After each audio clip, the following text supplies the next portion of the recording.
ത്തിൽ വഹിച്ചതിനാൽ ഞാൻ നീതിമാനും അനുഗ്രഹിക്കപ്പെട്ടവനുമാണ്. യഹോവ എൻ്റെ ഇടയനാകുന്നു, എനിക്കൊന്നിനും മുട്ടുണ്ടാകത്തില്ല. എൻ്റെ സഹായം ആകാശത്തെയും ഭൂമിയെയും ഉണ്ടാക്കിയ ദൈവത്തിൽ നിന്ന് വരുന്നു. എൻ്റെ രോഗത്തെയും എൻ്റെ ദാരിദ്ര്യത്തെയും കർത്താവ് ക്രൂശിൽ തൻ്റെ ശരീരത്തിൽ വഹിച്ചതിനാൽ എനിക്ക് ദിവ്യാരോഗ്യമുണ്ട്. ദീർഘായുസോടെ ഇരുന്ന് ഞാൻ കർത്താവിനെ സ്തുതിക്കും.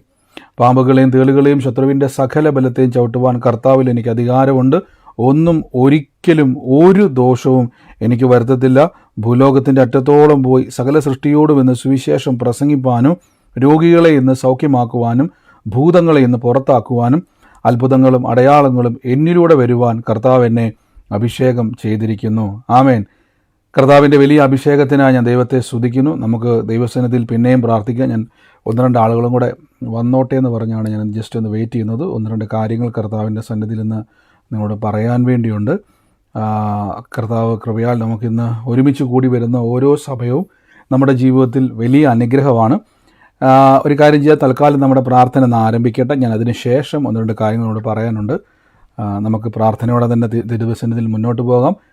ഓരോ ദിവസവും കർത്താവിൻ്റെ വചനം കേൾക്കുമ്പോൾ നിങ്ങൾക്കൊരു കാര്യം ഉറപ്പിച്ചോണം. കർത്താവിൽ നിങ്ങൾ വളരുകയാണ്, കർത്താവിൽ നിങ്ങൾ ഉറയ്ക്കുകയാണ്. സുവിശേഷം എന്നുള്ളത് ക്രിസ്ത്യാനി ആകുക എന്നുള്ളതല്ല നമ്മുടെ ലക്ഷ്യം. ശ്രദ്ധിച്ചോണം, ക്രിസ്ത്യാനി ആകുക എന്നുള്ളതല്ല ലക്ഷ്യം, ക്രിസ്തുവിൽ ആകുക എന്നുള്ളതാണ്. 2 വ്യത്യാസമുണ്ട്.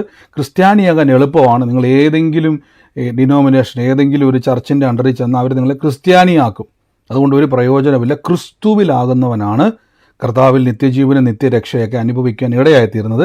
നമുക്ക് ഒരുമിച്ച് പ്രാർത്ഥിക്കാം. കഴിഞ്ഞ ദിവസങ്ങളിൽ കേട്ട വചനചിന്ത എന്താണെന്നുള്ളത് ഓർമ്മയുള്ള ആരെങ്കിലും ഉണ്ടെങ്കിൽ ഒന്ന് പറഞ്ഞാട്ടെ. ചുരുക്കം വാക്കുകൾ, വചനചിന്തയാണ്, വചനഭാഗമല്ല, വചനചിന്ത. ആഗ്രഹങ്ങൾ സാധിപ്പിക്കുന്ന ദൈവം.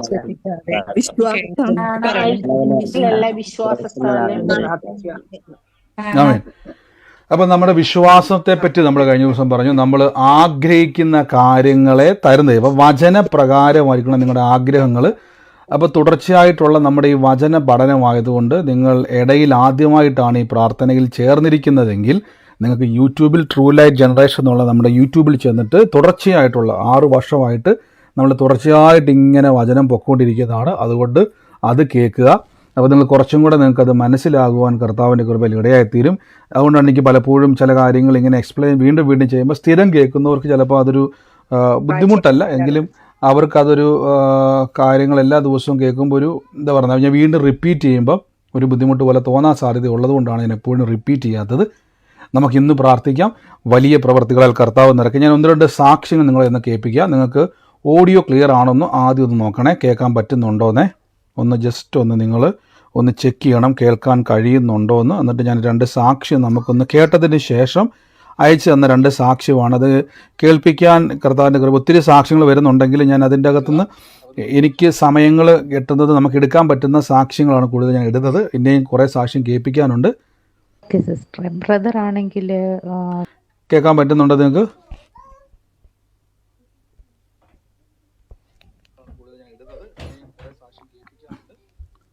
കേൾക്കാൻ പറ്റുന്നുണ്ടോ? ഓഡിയോ ക്ലിയർ ആയിരുന്നു?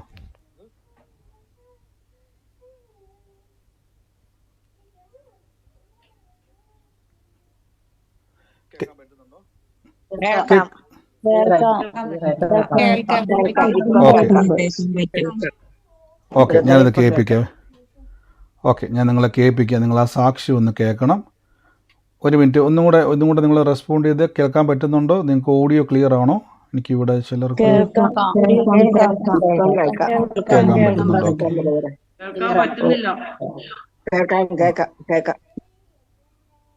ഓക്കെ, നിങ്ങൾ കേൾക്കുക.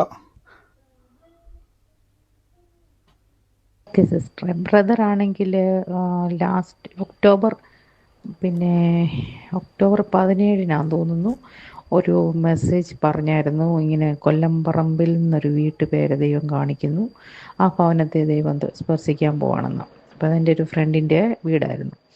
അന്നേരം ഞാനത് എന്നാ പറയണ്ടേ, അവൾക്ക് യൂട്യൂബിൽ അവരിത് കാണുന്നതല്ല, സൂം മീറ്റിങ്ങിൽ അറ്റൻഡ് ചെയ്യുന്നവരല്ല. അപ്പം യൂട്യൂബിൽ ഞാനത് എടുത്തിട്ട് അവർക്ക് അയച്ചു കൊടുത്തു. എന്നിട്ട് ഞാനത് പറയുകയും ചെയ്തു. ഒരു പക്ഷേ നിങ്ങളുടെ തലമുറയെ ദൈവം തൊടുന്നതായിരിക്കും, എന്താണെന്നറിയത്തില്ല. ഞാനിങ്ങനെ ഒരു സൂം മീറ്റിംഗ് അറ്റൻഡ് ചെയ്യുന്നുണ്ട്. അപ്പം ഇങ്ങനെ ആ ബ്രദർ പറഞ്ഞതാണ് ഇങ്ങനെ എന്ന് പറഞ്ഞു. അപ്പം പുള്ളിക്കാരി അത് ഏറ്റെടുക്കാമെന്ന് പറഞ്ഞു. ഞാനും ഏറ്റെടുത്തു, പ്രാർത്ഥിച്ചു. അപ്പോൾ ഇന്നലെ അവർ വിളിച്ചിട്ട് പറഞ്ഞു, പിന്നെ 5 വർഷമായിട്ട് മകന് കല്യാണം കഴിഞ്ഞിട്ട് മക്കളൊന്നുമില്ലായിരുന്നു. അപ്പോൾ ഇന്നലെ വിളിച്ചിട്ട് പറഞ്ഞു മരുമോൾ ഇതുപോലെ പ്രഗ്നൻ്റ് ആണെന്ന്. എൻ്റെ പേര് ലീന എന്നാണ്, ഞാൻ പത്തനാപുരത്തു നിന്നാണ് പുള്ളിക്ക് പറയുന്നത്. ബ്രദറിനോട് പ്രത്യേകം ഈ സാക്ഷ്യം പറയണം, അയച്ചു കൊടുക്കണം. ആമേൻ. തീർച്ചയായിട്ടും നമ്മുടെ പ്രയർ ലൈനിലേക്ക് വന്ന ഒരു സാക്ഷ്യമാണ് ഈ ബ്രദറാണെങ്കിൽ ലാസ്റ്റ് ഒക്ടോബർ 17 തോന്നുന്നു ഒരു മെസ്സേജ് പറഞ്ഞായിരുന്നു. അത് തന്നെ റിപ്പീറ്റ് വന്നാണേ. അപ്പോൾ കഴിഞ്ഞ ദിവസം നിങ്ങൾ ഈ ഒക്ടോബറിൽ പറഞ്ഞ ഒരു ദൈവിക ആലോചനയാണ്. ഒരു വീട്ടുപേര് കർത്താവ് വെളിപ്പെടുത്തിയതിന് ശേഷം ആ വീട്ടുപേരിൽ ദൈവത്തിൻ്റെ വലിയ പ്രവൃത്തി നടക്കാൻ പോകുന്നെന്ന് പറഞ്ഞു. അപ്പോൾ ആ സഹോദരി പറഞ്ഞ പോലെ തന്നെ അവരുടെ കസിൻ്റെ ഒരു കുടുംബമായിരുന്നു. അപ്പോൾ അവരെ അപ്പം തന്നെ വിളിച്ചു പറഞ്ഞു, ഇതുപോലെ ഒരു പ്രെയർ ഗ്രൂപ്പിൽ കേട്ടതാണ് നിങ്ങളുടെ പേര്. അപ്പോൾ അവരങ്ങനെ പ്രാർത്ഥനയെ കൂടുന്നവരൊന്നുമല്ല, പ്രത്യേകിച്ച് അങ്ങനെ നമ്മുടെ സൂമിലൊന്നും പങ്കെടുക്കുന്നവരൊന്നുമല്ല. പക്ഷേ അവരെന്തായാലും ആ ക്ലിപ്പ്, ആ പറഞ്ഞ ദൈവിക ആലോചന അവർ അയച്ചു കൊടുത്തു. അപ്പോൾ ഞാൻ ഈ അയച്ചു കൊടുക്കുന്നവരൊക്കെ എന്തുകൊണ്ട് ഈ പ്രോത്സാഹിപ്പിക്കുന്ന മനസ്സിലായി. ഞാൻ ഈ വചനം ഷെയർ ചെയ്യണമെന്നും നിങ്ങൾ അനേകർക്ക് ഒരു അനുഗ്രഹമായി തീരുമെന്നൊക്കെ ഞാനിത് പറയുന്നതിൻ്റെ അർത്ഥം നിങ്ങൾക്ക് മനസ്സിലായോ? ആ സഹോദരി എന്ത് ചെയ്തു, ആ കസിന്, ആ വീട്ടുപേരുള്ള കസിൻ അയച്ചു കൊടുത്തു. 5 വർഷമായിട്ട് തലമുറ ഇല്ലാത്തവരായിരുന്നു. പക്ഷേ അവർ അയച്ചു കൊടുത്തപ്പം ആ കുടുംബം അത് ഏറ്റെടുത്തു. 5 വർഷമായിട്ട് ഉണ്ടാകാത്ത തലമുറയെ കർത്താവ് അവിടെ സൃഷ്ടിക്കുവാൻ ഇടയായി തീർന്നു. അപ്പോൾ കേൾക്കുന്ന ദൈവിക ആലോചനകൾ ഏറ്റെടുക്കുമ്പോൾ, അല്ലെങ്കിൽ നിങ്ങളൊരു വ്യക്തിക്ക് കൊടുക്കുമ്പോൾ ആ വ്യക്തിയുടെ അനുഗ്രഹത്തെയാണ് നിങ്ങൾ കൊടുക്കുന്നത്. അതുകൊണ്ടാണ് ഈ പലപ്പോഴും ഈ ഷെയർ ചെയ്യാൻ ഞാൻ പറയുമ്പോൾ കർത്താവിൻ്റെ കൃപയിൽ നിങ്ങളത് ചെയ്യണമെന്ന് പറഞ്ഞൊരു കാര്യം, നമുക്ക് അനേകർക്കൊരു വിടുതൽ. ചിലപ്പോൾ നിങ്ങൾക്ക് അധികം സംസാരിക്കാൻ അറിയത്തില്ലെങ്കിൽ പോലും ഈ അയച്ചു കൊടുക്കുക. ചിലപ്പോൾ അത് അയച്ചു കൊടുത്തില്ലായിരുന്നെങ്കിൽ നിങ്ങൾ എന്ത് ചോദിക്കുക, ആ സൗകര്യം ചോദിക്കുമോ അവരോടൊക്കെ എന്നാ പറയാനാണ്, ഞങ്ങൾ പറഞ്ഞാൽ വല്ലതും കേൾക്കുമോ, ഒരു പ്രാർത്ഥനയിലൊന്നും പങ്കുചേരുന്നവരൊന്നും അല്ല എന്നും പറഞ്ഞ് മാറ്റി വെച്ചിരുന്നെങ്കിൽ ഈ ഒരു അനുഗ്രഹ സാക്ഷ്യം കേൾക്കാൻ പറ്റത്തില്ല, ഈ ഒരു അത്ഭുത സാക്ഷ്യം കേൾക്കുവാൻ കഴിയത്തില്ല. ഞാൻ മറ്റൊരു സാക്ഷിയോടെ കേൾപ്പിക്കാം. പ്രൈസ് ദി ലോർഡ് ബ്രദറെ, ഞാൻ ഇന്ന് വചനം എപ്പോൾ പ്രവർത്തിക്കും എന്നുള്ള ഒരു വീഡിയോ അത് 5 മാസം മുന്നേ ഉള്ളതാണ്. ഞാനിത് ഷോപ്പിൽ വന്നിരുന്ന് കേട്ടോണ്ടിരിക്കുമായിരുന്നു. അപ്പം അതിനകത്തൊരു ആലോചന പറയുന്നുണ്ട്. റൂമിലേക്ക് കയറി ചെല്ലുമ്പോൾ ലെഫ്റ്റ് സൈഡിൽ ഒരു കലണ്ടർ തൂക്കിയിട്ടിരിക്കുന്നു. ആ റൂമിൽ കയറി കതകടച്ച് കരയുന്ന ഒരു സഹോദരിയെ കാണുന്നു. ലെഫ്റ്റ് സൈഡിൽ തന്നെ ഷെൽഫ് പോലെ ഒരു എന്തോ ഒന്നുണ്ട്. പക്ഷെ അത് ഷെൽഫെന്ന് പറയാൻ പറ്റത്തില്ല, പക്ഷെ ചെറിയ ഒരു ഇതാണ്. അതിൽ റെഡ് കളറിലൊരു സാധനം വച്ചിട്ടുണ്ട്. ആ കുടുംബത്തിൽ കണ്ണീരിൻ്റെ മറുപടിയായി ദൈവം ഇന്ന് കുടുംബത്തിൻ്റെ സ്ഥിതികളെ മാറ്റും. ആ കുടുംബത്തിൻ്റെ അകത്ത് പ്രശ്നക്കാരനെ ദൈവം തൊടും എന്ന് പറഞ്ഞു. അപ്പം ഞാൻ ഇപ്പോഴാണ് ആ പ്രാർത്ഥന കേൾക്കുന്നത്. ഞാനിപ്പോൾ സൂമിനകത്ത് എന്നും പ്രാർത്ഥനയ്ക്ക് 2 മാസമായിട്ട് കൂടെ ഉണ്ട്. പക്ഷേ ഇപ്പം ഈ ആലോചന കേട്ടപ്പം അത് എന്നോടാണെന്ന് എനിക്ക് തോന്നി. കാരണം എന്താണെന്ന് വെച്ചാൽ എൻ്റെ ഷോപ്പാണ് ബ്രദർ കണ്ട റൂം. ആ റൂമിൽ ഞാൻ കയറുമ്പോൾ ലെഫ്റ്റ് സൈഡിൽ ഒരു കലണ്ടറുണ്ട്. ആ ലെഫ്റ്റ് സൈഡിൽ തന്നെ ഷെൽഫ് പോലെയെന്ന് പറയാൻ പറ്റത്തില്ല, ചെറിയ ഒരു ഗ്ലാസിൻ്റെ ഇത് ഷെൽഫ് പോലെ ഞാൻ വെച്ചിരിക്കുന്നതാണ്. അതിൽ ഒരു ബൈബിൾ വെച്ചിട്ടുണ്ട്. ആ ബൈബിളിൻ്റെ പുറംചട്ട ചുവപ്പ്.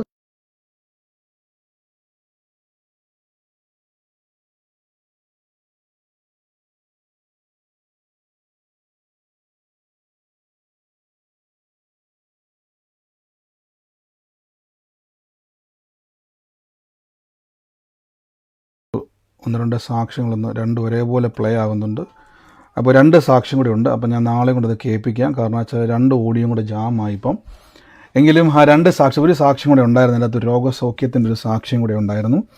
എങ്കിൽ ഈ 2 സാക്ഷ്യങ്ങൾക്കകത്ത് അവർക്ക് ഒരു സാക്ഷ്യം മാസങ്ങൾക്ക് മുമ്പ് കേട്ട ദൈവിക ആലോചനയാണ്. അപ്പോൾ 5 മാസം മുമ്പ് കടന്ന ഒരു വീഡിയോ ഈ കഴിഞ്ഞ ദിവസങ്ങളിൽ കണ്ടപ്പോൾ 5 മാസം മുമ്പ് അവരുടെ ജീവിതത്തിൽ കർത്താവ് എന്താണോ അവരുടെ ജീവിതത്തിൽ എക്സാക്റ്റ്ലി ഉണ്ടായിരുന്ന കാര്യങ്ങളെ കർത്താവ് വെളിപ്പെടുത്തുവാൻ ഇടയായി തീർന്നു. അപ്പോൾ ഞാനിത് പറഞ്ഞു വരുന്നത്, കർത്താവിൻ്റെ വചനം കേൾക്കുന്ന നിങ്ങളോട് ഞാൻ പറയുന്നു, നിങ്ങൾ കേൾക്കുന്ന വചനത്തെ, ഞാൻ പറയില്ല, വചനം കേൾക്കാനുള്ളതല്ല, വചനം അനുഭവിക്കുവാനുള്ളതാണ്. യഹോവ നല്ലവനെന്ന് രുചിച്ചറിയാനാണ് ബൈബിൾ പറഞ്ഞിരിക്കുന്നത്. അപ്പോൾ ദൈവം നല്ലവനെന്ന് രുചിച്ചറിയണം. അതാണ് കർത്താവിൻ്റെ വചനത്തിൽ ഏറ്റവും വലിയ പ്രധാനപ്പെട്ട ഘടകം. കർത്താവ് നമ്മളെ സകലത്തിലും ഇന്ന് സൂക്ഷിക്കുന്നല്ലോ. ദൈവം നമുക്ക് സകല കാര്യത്തിലും ദൈവം നമ്മളെ അനുഗ്രഹമാക്കി മാറ്റുന്നല്ലോ. ദൈവം നമ്മളെ സാക്ഷ്യമാക്കി മാറ്റുന്നല്ലോ. ഇന്ന് നമുക്ക് പ്രാർത്ഥനയോടെ തന്നെ കർത്താവിൻ്റെ തിരുസന്നിധിയിൽ നിന്ന് മുന്നോട്ട് പോകാം. കർത്താവ് നമ്മുടെ കൂടെയുണ്ട്. ദൈവത്തിൻ്റെ പ്രവൃത്തി നമ്മുടെ കൂടെയുണ്ട്. ഞാൻ ജസ്റ്റ് ഒന്ന് രണ്ട് കാര്യങ്ങളൊന്ന് ഷെയർ ചെയ്യാൻ വേണ്ടി പോവാണ്. കഴിഞ്ഞ ദിവസങ്ങളിലൊക്കെ നിങ്ങൾക്ക് പല ആളുകൾക്കും, പ്രത്യേകിച്ച് ഇന്ന് ഞാൻ നമ്മുടെ ഗ്രൂപ്പിൽ ജോയിൻ ചെയ്തിരിക്കുന്നവർക്ക് വേണ്ടിയാണ് ഞാൻ ഈ പറയുന്നത്. ജസ്റ്റ് ലൈവിൻ്റെ ഓഡിയോ ജസ്റ്റ് ക്ലിയർ ആണെന്ന് എനിക്കറിയത്തില്ല. അപ്പം നിങ്ങൾ പലർക്കും പല മെസ്സേജുകൾ വരാൻ ഇടയായി തീർന്നു പറഞ്ഞു. എൻ്റെ പേരിൽ പല ആൾക്കാരിലും ഇങ്ങനെ പണം ചോദിക്കുന്ന ഒരു പ്രവണത പല ആൾക്കാർക്ക് മെസ്സേജ് വന്നു. നിങ്ങളൊരു സഹായം വെച്ചായിരിക്കും ചോദിക്കുന്നത്. പക്ഷേ ഒരിക്കലും ഞാൻ എപ്പോഴും പറഞ്ഞു, ഞാൻ ഈ പ്രാർത്ഥനകളിൽ ഒരാളോടും എന്ത് ചെയ്യാറില്ല, എൻ്റെ പേര് വെച്ചോ എൻ്റെ ആളാന്ന് പറഞ്ഞുകൊണ്ടോ ഒരു പിരിവും വെച്ചിട്ടില്ല. അങ്ങനെ നിങ്ങൾ ഒരാളോട് പോലും ചോദിക്കരുത്. അങ്ങനെ ഒരു മെസ്സേജ് വന്നാൽ നിങ്ങളതിന് റിപ്ലൈ കൊടുക്കരുത്. പ്രത്യേകിച്ച് ഞാൻ പറഞ്ഞിട്ടുണ്ട്, എൻ്റെ പേര് വെച്ച് ഒരിക്കലും അത് ചെയ്യരുത്. ഞാൻ എപ്പോഴും നമ്മൾ ഈ പ്രാർത്ഥന നിൽക്കുന്ന പല ആൾക്കാർ ഇതിനെനിക്ക് ആകെ കുറച്ച് പേര് 10-20 പേരെ അല്ലാതെ മറ്റേ ആൾക്കാരെ എനിക്ക് നേരിൽ പരിചയമില്ല. മറ്റാൾക്കാരെ നേരിൽ കണ്ടിട്ടില്ല. ഓരോ ദിവസവും പുതിയ ആൾക്കാർ വന്നുകൊണ്ടിരിക്കുന്നു. യൂട്യൂബിലൊക്കെ പുതിയ ആൾക്കാർ. അപ്പോൾ ഇതിൽ പല സ്വഭാവക്കാരുണ്ടെന്ന് എനിക്കറിയാം.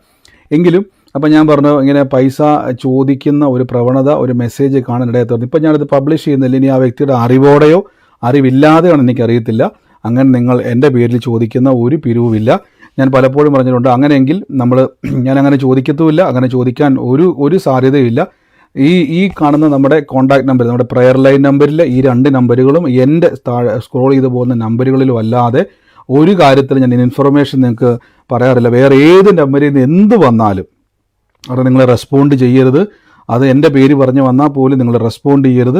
ഈ നമ്പറുകളിൽ നിന്നോ എൻ്റെ നമ്പറിൽ നിന്നോ അല്ലാതെ, ഞാൻ വ്യക്തിപരമായിട്ട് വരുന്നതല്ലാതെ എന്ത് കാര്യങ്ങൾ പറഞ്ഞാലും അത് ഇവിടെ നിന്നുള്ളതല്ല.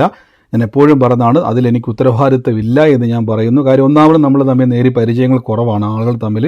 അപ്പോൾ അതുകൊണ്ട് വളരെ സൂക്ഷിക്കുക. അങ്ങനെയുള്ള കാര്യങ്ങളെ നിങ്ങൾ പ്രൊമോട്ട് ചെയ്യരുത്. അപ്പോൾ ഞാൻ എപ്പോഴും പറഞ്ഞു, ഞാൻ ഈ സുവിശേഷം കൊണ്ട് ഞാൻ നിങ്ങളിൽ ആഗ്രഹിക്കുന്നത് നിങ്ങളെ മേടിക്കുന്നവരാക്കുക എന്നുള്ള പ്രവണതയല്ല. കർത്താവിൻ്റെ സുവിശേഷം കേട്ടിട്ട് നിങ്ങൾക്ക് മറ്റുള്ളവരുടെ മുമ്പിൽ പോയി കൈ നീട്ടുന്ന ഒരവസ്ഥയിലേക്ക് നിങ്ങളെ കൊണ്ടുപോകുന്ന നല്ല സുവിശേഷം നിങ്ങളെ ക്രിസ്തുവിൽ വളർത്തുക എന്നുള്ളതാണ്. ഞാൻ പറഞ്ഞത്, ഞാൻ വിശ്വാസ ജീവിതത്തിൽ ഇറങ്ങിയപ്പം എൻ്റെ മുമ്പിൽ മറ്റുള്ളവരുടെ മുമ്പിൽ കൈ നീട്ടേണ്ട പല അവസ്ഥയിലൂടെ ഞാൻ കടന്നു പോയിട്ട് പോലും ഞാൻ തീരുമാനിച്ചു, കർത്താവ് എൻ്റെ ദൈവം അനുഗ്രഹിക്കുന്ന ദൈവമാണ്. എനിക്ക് ആ അനുഗ്രഹമാണ് കാണേണ്ടത്. എനിക്ക് ആ അനുഗ്രഹമാണ് അനുഭവിക്കേണ്ടത്. അല്ലാതെ ഞാൻ പിരിവെടുക്കുന്നയാളല്ല. മറ്റുള്ളവർ മുമ്പിൽ പോയി കർത്താവിൻ്റെ നാമം പറഞ്ഞ് കൈ നീട്ടേണ്ട ആളല്ല. വായ്പ നീ മേടിക്കത്തില്ല, നീ വാരി വിതറി കൊടുക്കുമെന്നാണ് വചനം പറയുന്നത്. എന്തുകൊണ്ട് എൻ്റെ ദൈവത്തിന് ഈ വചനത്തിൽ എഴുതപ്പെട്ടിരിക്കുന്ന എൻ്റെ ജീവിതത്തിൽ ചെയ്തുകൂടാ? ഈ ഒരു ചിന്തയാണ് എന്നെ ക്രിസ്തു യേശുവിൽ പരിശുദ്ധാത്മാവിൻ്റെ സഹായത്തിലും എല്ലാ കാര്യത്തിലും ഞാൻ നിങ്ങളോട് പറയുന്നത്, നിങ്ങൾ മേടിക്കുന്നവരല്ല. ഈ കൂട്ടായ്മയിൽ വന്ന് ഞാൻ പറഞ്ഞില്ല, കൊടുക്കുന്നവൻ എന്നും കൊടുക്കും, മേടിക്കുന്നവൻ എന്നും ജീവിതകാലം മേടിച്ചുകൊണ്ട്. ഇതല്ല സുവിശേഷം. നീ കൊടുക്കുന്നവനായി തീരുമെന്ന് പറഞ്ഞേക്കുന്നത്. നീ കൊടുക്കുന്നവനാണ്, നീ മേടിക്കുന്നവനല്ല, കൊടുക്കുന്നവനാണ്. അപ്പോൾ ഇതിൽ വളരുക എന്നുള്ളതാണ് വചനത്തിൽ. അപ്പോൾ അങ്ങനെ വന്നിട്ടുള്ള മെസ്സേജ് ഞാൻ ആ വ്യക്തിക്ക് ഞാൻ അയച്ചിട്ടുണ്ട്. ഇനി ആ വ്യക്തിയുടെ അറിവോടുകൂടെ എനിക്കറിയത്തില്ല. പിന്നെ ഒരു കാര്യം നിങ്ങൾ ശ്രദ്ധിച്ചോണം, എന്നെ കോൾ ചെയ്തിട്ട് കിട്ടുന്നില്ല എങ്കിൽ നിങ്ങൾ കഴിവതും പിന്നെയും കോൾ ചെയ്യാൻ ശ്രമിക്കുക. ചിലപ്പം ഞാൻ പറഞ്ഞു, നമ്മൾ രണ്ടുപേരും മണിക്കൂറുകൾ വ്യത്യാസത്തിലുള്ള 2 രാജ്യത്താണ് നിൽക്കുന്നത്. അപ്പോൾ നിങ്ങൾ കഴിവതും അതൊരു വോയിസ് റെക്കോർഡായിട്ട് വിടുക. പിന്നെ മറുപടികളുടെ കാര്യത്തിൽ ഞാൻ പറയാറുണ്ട്, റിപ്ലൈ ഇപ്പം തന്നെ നമ്മൾ ഈ സൂമിൽ 500-ഓളം പേര് വരുന്നുണ്ട്, യൂട്യൂബിലും വരുന്നുണ്ട്, ഫേസ്ബുക്കിലും വരുന്നുണ്ട്. അപ്പോൾ ഇത്രയും അധികം ആളുകളുടെ പ്രയർ റിക്വസ്റ്റുകളും അവരുടെ സാക്ഷ്യങ്ങളും ഒക്കെ ഇതിൻ്റെ അകത്താണ് വരുന്നത്. അപ്പം ഞാൻ തന്നെയാണ് അത് നോക്കിക്കൊണ്ടിരിക്കുന്നത്. അപ്പോൾ ചിലപ്പോൾ നിങ്ങൾക്ക് റിപ്ലൈ തരാൻ വേണ്ടി താമസം വന്നെന്നിരിക്കും. അതുകൊണ്ട് നിങ്ങൾ ചിലരിങ്ങനെ പരാതി പറയാറുണ്ട്, സങ്കടപ്പെടാറുണ്ട്, ചിലർ ദേഷ്യപ്പെടാറുണ്ട്. ഞാൻ പലപ്പോഴും പറയാറുണ്ട്, ഇതെല്ലാം ഒരു മനുഷ്യൻ്റെ നിയന്ത്രണം. ദൈവം നമുക്ക് നിർത്തിയിട്ടുണ്ടെങ്കിലും ഒരു റിപ്ലൈ തരുമ്പോൾ നമുക്ക് അതിൻ്റെ അകത്തുള്ള സമയം നോക്കണം, മാനസികാവസ്ഥ നോക്കണം, അതിൻ്റെ ഇടയിലുള്ള തിരക്കുകൾ നോക്കണം. അതെല്ലാത്തിൻ്റെ ഇടയിലാണ് ഇതിനെല്ലാം മറുപടി പൊയ്ക്കൊണ്ടിരിക്കുന്നത്. അപ്പോൾ അതുകൊണ്ട് ഞാൻ പറഞ്ഞു, നിങ്ങൾ ഇട്ട ഉടനെ മറുപടി ലഭിച്ചില്ലെങ്കിലും കാത്തിരിക്കുക. കാരണം എൻ്റെ ആഗ്രഹം നിങ്ങൾക്ക് എപ്പോൾ മറുപടി ഇട്ടാലും അപ്പം തന്നെ തരണമെന്നാണ്. പക്ഷേ പലപ്പോഴും നിങ്ങൾ ഇടുന്ന സമയത്ത് തന്നെ 100 പേര് ഒരുമിച്ച് പ്രയർ റിക്വസ്റ്റ് ഇട്ടാൽ എന്ത് ചെയ്യും? നിങ്ങൾ 100 പേരെ താഴേക്ക് പോകും. അപ്പോൾ 100 പേർക്ക് റിപ്ലൈ കൊടുത്ത് വരുമ്പോഴായിരിക്കും നിങ്ങൾക്ക് ചിലപ്പം കിട്ടുന്നത്. അപ്പോൾ അതുകൊണ്ടാണ് ഈ താമസങ്ങൾ വരുന്നത്. അതുകൊണ്ട് താമസം വരുമ്പോൾ ദേഷ്യപ്പെടരുത്. പിന്നെ എൻ്റെ അറിവില്ലാതെ ഒരു മെസ്സേജ് വരികയോ ഏതെങ്കിലും പിരിവുകളോ കാര്യങ്ങളോ ചോദിച്ചാൽ എൻ്റെ അറിവിലല്ല, കൊടുത്തിട്ട് നിങ്ങൾക്ക് എന്തെങ്കിലും സംഭവിച്ചാൽ ഞാനതിന് ഉത്തരവാദിയല്ല. അതുകൊണ്ട് ഞാനിപ്പോൾ ലൈവിൽ പറയുന്നു, സൂമിലും പറയുന്നു. ഇതെന്തുകൊണ്ടാണ് പറഞ്ഞതെന്ന് വെച്ച് കഴിഞ്ഞാൽ നാളെ നിങ്ങൾ പറയരുത് ബ്രദറിൻ്റെ ആൾക്കാരാണ്, ബ്രദർ പറഞ്ഞിട്ടാണെന്ന് പറഞ്ഞാൽ എനിക്ക് ഉത്തരവാദിത്തമില്ല. ഞാൻ ഒരു മനുഷ്യനോടും പൈസ ചോദിക്കത്തില്ല, ഒരു മനുഷ്യൻ്റെയും കാശ് എനിക്ക് വേണ്ട. എപ്പോഴും ഞാൻ പറയുന്നുണ്ട്. പിന്നെ കർത്താവിൻ്റെ വേലയിൽ വിതയ്ക്കുന്നത് നിങ്ങളുടെ ഇഷ്ടമാണ്, അത് നിങ്ങളുടെ ഇഷ്ടമാണ്, നിങ്ങളുടെ ഹൃദയത്തിൽ തോന്നുന്നതാണ്. അതെന്താണെന്നുള്ളത് ഞാൻ നേരത്തെ പറഞ്ഞിട്ടുണ്ട്. അതല്ലാതെ മറ്റൊന്നും നമ്മളുമായിട്ട് ഒരു ബന്ധവുമില്ല. കർത്താവ് അനുഗ്രഹിക്കട്ടെ. വളരെ ശ്രദ്ധിക്കുക, വളരെ സൂക്ഷിക്കുക. കർത്താവ് നിങ്ങളെ അനുഗ്രഹിക്കട്ടെ. വലിയ പ്രവൃത്തികളാൽ കർത്താവ് നിറയ്ക്കും വൻ കാര്യങ്ങളെ. നമ്മളൊരു കൂട്ടായ്മയാണ്, ഞാൻ പറഞ്ഞില്ല, ഇതൊരു സ്നേഹബന്ധത്തിലാണ്. ഈ ഒരു 6-7 വർഷമായിട്ട് ദൈവം നമ്മളെ ഈ കൂട്ടായ്മയിൽ വളർത്തി.